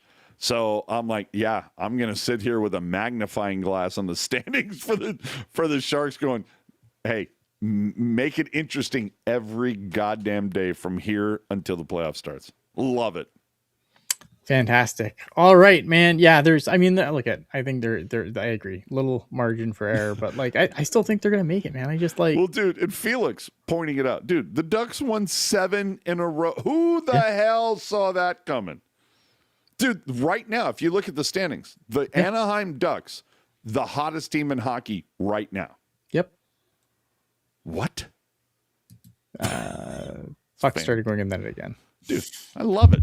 I love this. It's fun. It's been fun. All right. Is there anything else I wanted to hit here? Did Georgiev ever get 1 win with us? He won 7 games in his defense. He was terrible, but he did win 7 games behind this. Behind a very is he backing up Bennington in the Olympics? No, he's not even in the Olympics. He is. I don't know. He's in the KHL now, I guess. I don't know. Good for him. So, is he? It's Jeff Viel. Yeah, Jeff Viel showed up in Anaheim, and they've just been on a tear ever since. Is he rooming with LeBanc? I don't know if they're on the same team. Hey now, Dave. I don't know. We all can't be dragons. That's true. All right. I think that's good. I think we've been out for a long time. Holy shit. 3 hours. All right. Well, let's get the fuck out of here then. Jesus Christ. All right. In case you missed this or you want to watch this again, you can find this obviously here on YouTube. If you like what we do and this is your first time here, hit the subscribe button. If you want to get really awesome, you can hit the like button. If you're watching this after the fact, leave a comment. Let us know what we got right, what we got wrong.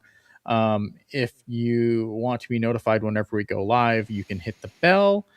We go live after every game, whenever big news breaks, even sometimes little news. Me and Puck Guy, I think they did like a waiver claim for Alex Daylock, and me and Puck Guy did a 45-minute show on it. It's hardcore like that. When news breaks, you guys hit the accelerator. That's it. And then, obviously everything we do is at tealtownusa.com, and you can find this in an audio format anywhere you get your podcasts. So that is always fun as well. Again, so we appreciate everyone being here. And we will absolutely see you next weekend. I guess we have 2 weeks left and then Olympic break.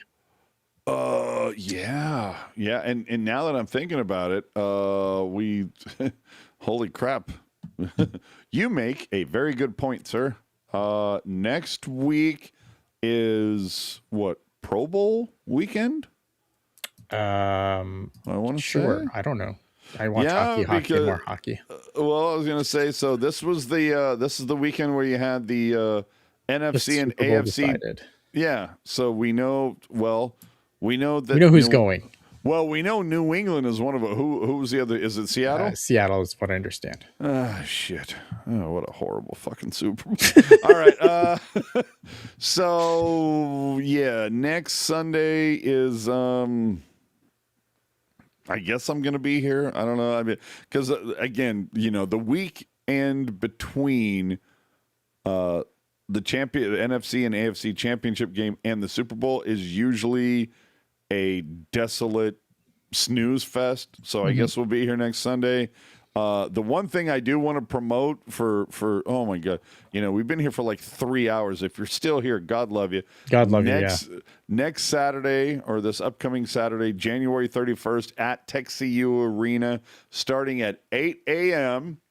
is the Jersey Expo. So there's going to be a lot of hockey jerseys. If you want to get a game worn, if you want to get a custom, there's going to be a ton of jerseys and just other random Sharks merch available from 8 in the morning until 1 o'clock in the afternoon, which is when the Barracuda game starts. So there's going to be a lot of shit going on there. So very early. And so that's next Saturday. Sunday, I have no idea what the hell's going on.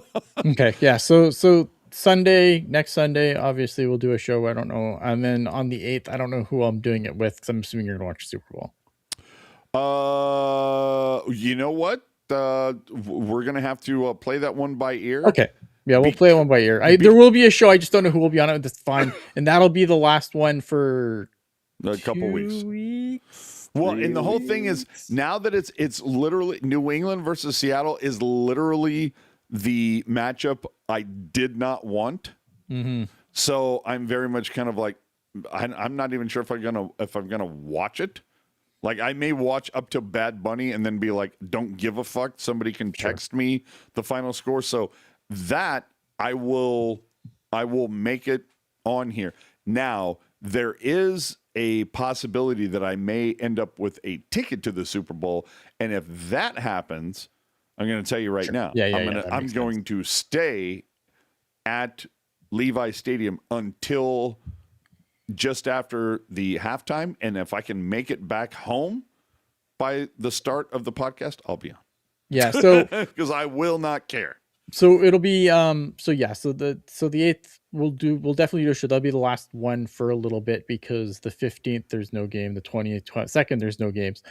March 1st, I am going to both the Sharks game and the Barracuda game after it. So I don't know what we're going to do for that night.